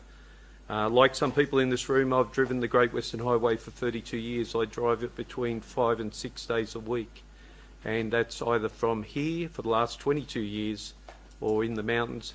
I agree with Councillor Coleman, not Councillor Coleman, I'm looking at Councillor Leslie, and I'm certainly agreeing with Councillor Leslie. The Constriction Point sits at West Blackheath, and largely on a weekend. I've sat in it, and it's horrendous. And it also occurs in the Medlow Bath to West Katoomba section, where we've got no other road option than Station Street, which is an unformed road on the south of the railway. They're the constriction points the Hartley and District Progress Association, in the interest of people making their way into the Blue Mountains and to Sydney, want to see those constriction points dealt with first, not a unnecessary upgrade of the Great Western Highway. And I've only been stuck in a queue in Hartley when 14 metres of unmaintained asphalt drainage failed at Mount Victoria, which closed the highway for days. I sat there for hours on a Friday night in the rain. It was a maintenance issue, not a overall structural issue. So I would like to think that our council could include the views of our community when we take responses back to the state government. I thank everyone for their time. Thank you, Councillor Marnie. Councillor O'Connor. Thanks. I'd like to speak in support of the road, the jobs, the accommodation that it's going to bring, and also the amount of accidents that's been on that road from Hartley to Lithgow since 2014 is 89 serious accidents on that particular part of the road in the last 7 years. So this new road is going to cut down those accidents by at least 60% is the recommendation, is the proposed. And that's why I like to see the new road, jobs, everything it brings. Thank you. Thank you, Councillor O'Connor. It was me that actually suggested for the truck stops to go near the flyover to Mudgee on near the Tunnel Hill area. I think that would be something that would benefit the people from Hartley. That's a consideration that we will put in our submission. Councillor Coleman, would you like right of reply? I would, Mayor Statham. Thank you very much. Let's come back to the document that we're currently debating. The document is Great Western Highway Review of Environmental Factors. It states very clearly the document produced is known as a Review of Environmental Factors and addresses aspects of the project such as biodiversity, heritage, landscape character and contamination. Development consent from Council is, however, not required. Tonight, we're voting on putting in a submission in regards to review of environmental factors. I don't actually disagree with Councillor Leslie, but most of what was mentioned is actually in the report and will be in the submission, my understanding. We are putting in a submission to support the community of Hartley in regards to environmental factors. It is all mentioned in there in regards to the pinch point. It is all mentioned there in regards to the truck stops and the Aboriginal community. We've just included a number of other items. Thank you, Mayor Statham. All right, thank you, Councillor Coleman. I'll put the motion. All those in favour say aye. Against? Councillor Leslie? Thank you. You certainly can, Councillor Leslie. All those in favour say aye. Against? Councillor Leslie? Thank you.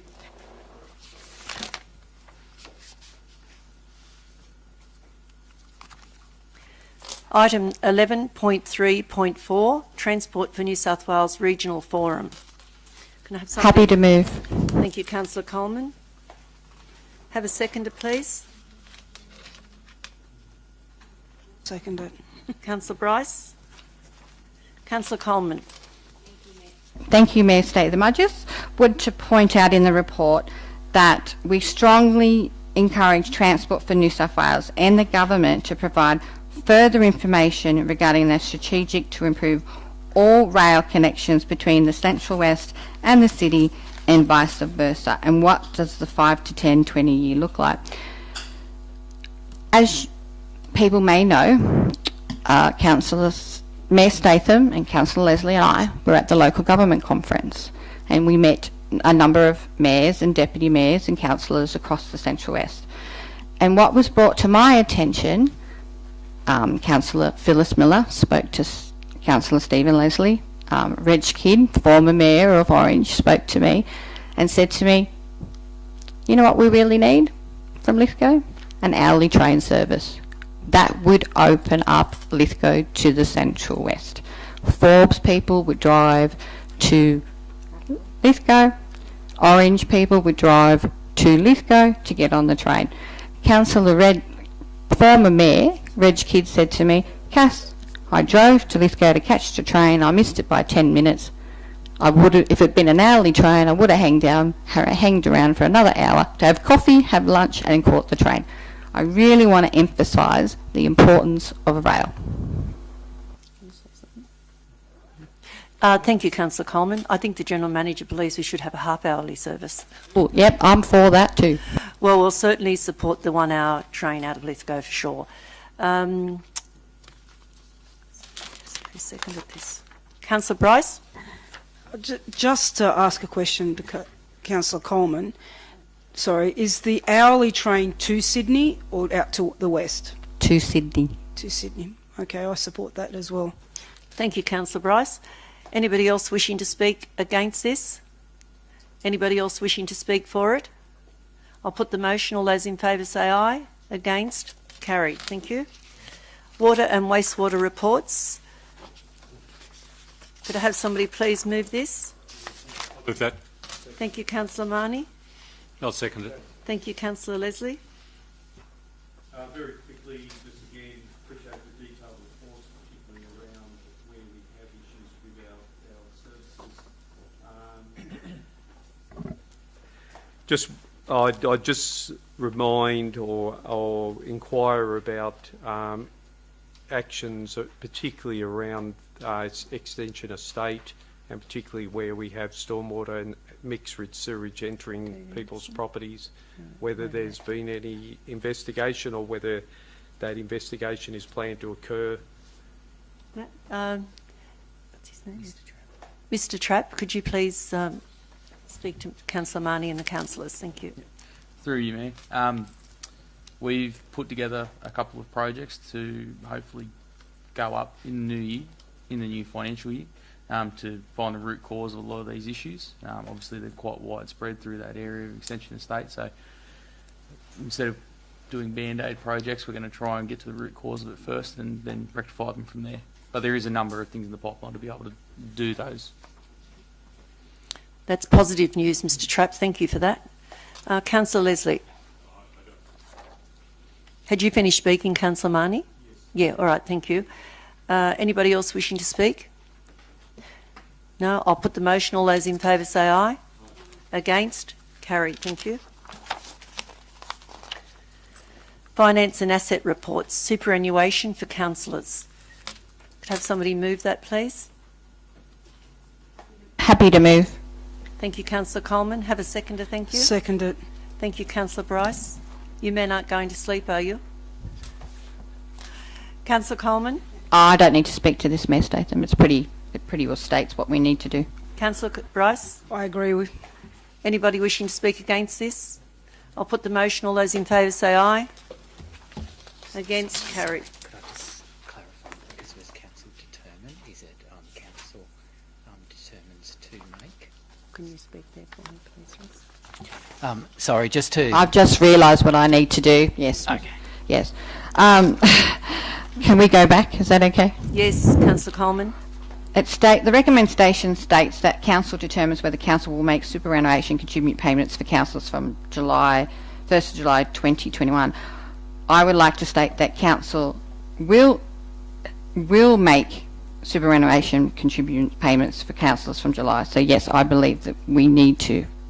So that council does make superannuation contribution payments for councillors from the 1st of July 2022. Everybody's clear with that now? Thank you. Item 11.5.2, Quarter 2 Budget Review. Could I have somebody move that report, please? Yeah, I just changed it. Unless you wanted to say. No, right, keep going. Can I have somebody please move this report? Thank you, Councillor Goodwin. Have a seconder, thank you. Councillor McGee. Councillor Goodwin, would you like to speak to this? Thank you, Councillor Goodwin. Councillor McGee. Thank you, Councillor McGee. Anybody else wishing to speak for or against? I'll put the motion. All those in favour say aye. Thank you. Carried. Item 11.5.3, Investment Report, January 2020. Could I have somebody move this, please? I'll move it. Thank you, Councillor Bryce. Thank you, Councillor Goodwin. Councillor Bryce, would you like to speak to that? No. Councillor Goodwin? No. Any dissent? I'll put the motion. All those in favour say aye. Thank you. 11.6, Policies and Governance. Could I have somebody move this? Thank you. Councillor Marnie? Have a seconder, thank you. Yep. Councillor O'Connor? Sorry, Councillor Goodwin. The GM said it was Councillor O'Connor. I'm sorry. Councillor O'Connor, we don't want any fights. Okay, Councillor Marnie, would you like to speak to this? Councillor O'Connor? No? All right. All those in favour? Thank you. Moved. Business of great urgency. I have one, Mayor, if you don't. Yes, Councillor Coleman. I believe that the Portland Men's Shed has not only contacted your good self, but they've contacted me and they've contacted Councillor McGee, I believe. Is that correct? And, Councillor Wood-Summary, yes. And I believe there's an outstanding draft of management plan that needs to be finalised. That was something that was discussed in the previous council, and we haven't had it managed and done. So can we get onto that as soon as possible, please? Mayor Statham, I understand that they have spoken to yourself as well. Do we have any response from the General Manager on that as well? Mr Muir.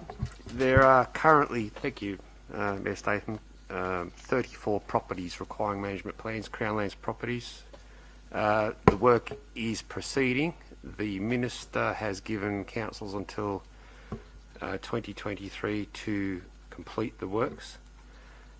In relation to the Portland Men's Shed and the issues there, the council has been on a yearly basis until this work can be done, which is quite significant, entering into yearly licence agreements which have been so far been undertaken. We have issued another draft licence agreement for the upcoming year to them in November, so they can continue their tenure until the management plans can be done, and we await their response to that, which we haven't received as yet. Can I ask when you issued them that information, Mr Muir? November 2021. Can I ask, Mayor Statham, I believe that the men's shed may have a substantial grant funding that needs to be used by a certain date coming up, and that they may need to have some type of process in place prior to that date, or an understanding of what they're doing. Thank you, Councillor Goodwin. I have accepted this as a matter of great urgency. I feel the urgency is also... Is there anyone else wishing to speak on this? Councillor McGee?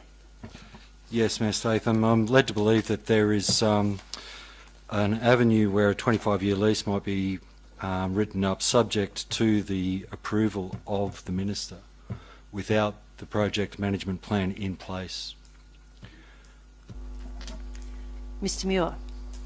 My understanding of the legal position is such a lease cannot be entered into until the plan of management is carried out. So the plan of management then needs to get done. So it is a sense of urgency that we get ahead of this and help the men's shed out as soon as possible. Can we expedite that, please? Mr General Manager. Yeah, we'll do two things. We'll provide a firm time frame for a plan of management, and there's reserves and there's reserves. This one clearly has a good degree of activation on it. So we'll provide a memo clarifying the time frame for a plan of management, and we'll give a letter of comfort or whatever the men's shed requires so that they can advance their grant. We don't see this as being fatal. We're just caught in a legal loophole that's not of our doing, but we'll move it as quickly as we can. Thank you. All right, well, I think that's quite successful, so we need to now inform the men's shed of this outcome, please, Mr Muir. Now, I do have a matter of great urgency which has just come on my desk this afternoon late, and I have spoken to the General Manager about it, but I think time is of the essence. We won't have another meeting for a month. It's come to my attention this afternoon late that the RSL men are definitely having an Anzac Day in Lithgow, which is wonderful news. However, there's been a $400 fee for traffic management that they will incur. I would like to move that we avoid that fee for the RSL men on an Anzac Day. Could I have a seconder, please?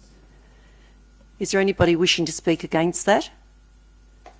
Madam Mayor, I'm actually an associate member of the RSL, so I'll just declare an interest on that issue. Thank you, Councillor Leslie. I didn't know that it was coming up earlier, of course. No, it's sprung upon us just late this afternoon, but it's something I wouldn't normally do, but I think time is of the essence. They need to know where they're heading over the next couple of weeks. Is there a problem with that, Mr General Manager? I don't believe so. I'm looking at Mr Gurney just for Mr Gurney's looking at me thinking of that money he's going to lose. No, just for the purpose of good governance, my understanding that there is a small allocation for donations or subsidies for community groups. Through you, Madam Mayor, the council has a right to waive such a fee. If it's a problem, they can take the money I saved not attending 3 days at local government conference. Sounds good. Nobody will dispute that, I don't think. All right, let's go. Good news for the RSL and great news for Lithgow. They have the most amazing Anzac Day service you could ever attend. Closed council now. Thank you to the... Sorry, Madam Mayor, I actually have an urgency motion, if I may. Oh, sorry, Councillor Leslie, I didn't see your hand. Sorry. Yes. Well, thank you. My urgency motion is that a report be brought down on the problem of ever-increasing dumping of rubbish within the Hassans Walls Reserve and on ways to reduce or eliminate this problem. I accept that wholeheartedly, Councillor Leslie, and I think adding to that... Can we also add Dobbs Drift to that? The Dogs Drift, and to the plateau? I will also add Nguyen's Plateau near the glowworm tunnels.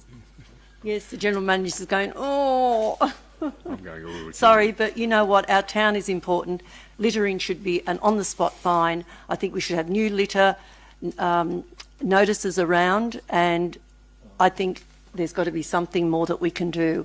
Can anybody please inform the councillors in the public gallery? Just one moment, please, Councillor Marnie. Mr Muir?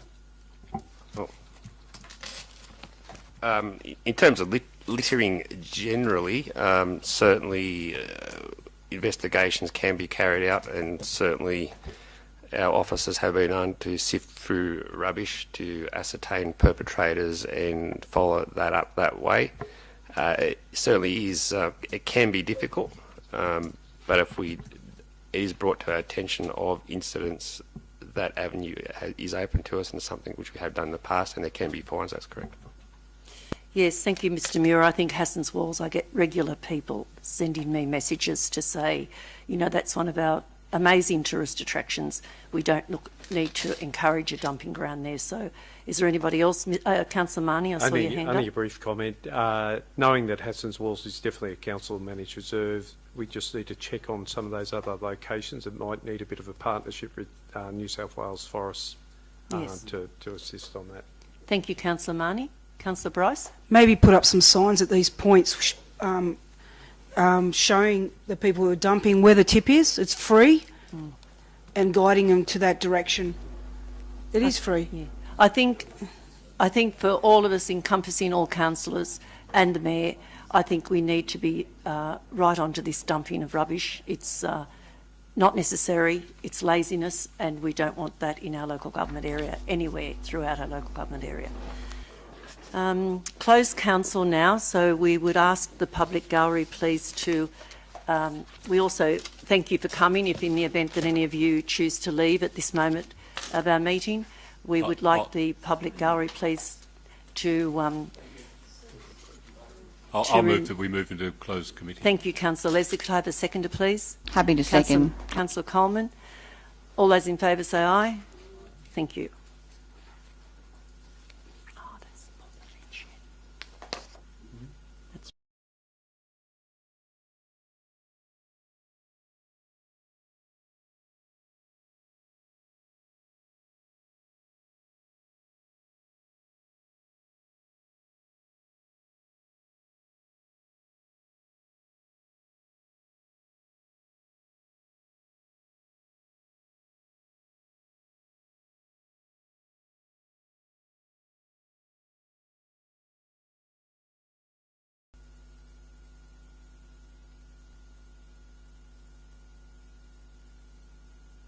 Public record. It's just necessary for the public record to confirm the decisions in that closed session of Council. So Council met and dealt with two matters, as referenced in the business paper. The first item related to Gumnut Childcare Centre, and Council resolved that Council note the update outlined in this report, and secondly that Council authorise the General Manager to negotiate and approve the rental and new lease terms having regard to the matters outlined in this report if the business is placed on the market for sale. In relation to the second item that dealt with a tender for intersection upgrade works at Pipers Flat Road and Range Road, Council resolved that in accordance with Clause 178(1)(a) of the Local Government General Regulation 2005, accept the tender submission from Duke's Earth Moving for the Proprietary Limited for the Pipers Flat Range Road Portland intersection upgrade for the lump sum amount of $521,425. Secondly, note that the Council note that the project is fully grant funded and that Council will authorise the General Manager to execute the contract on behalf of Council under delegated authority. Thank you. I'll officially announce that the meeting is closed at 9:50. Thank you for all the councillors' support tonight. We had healthy debate and a great meeting. Thank you very much.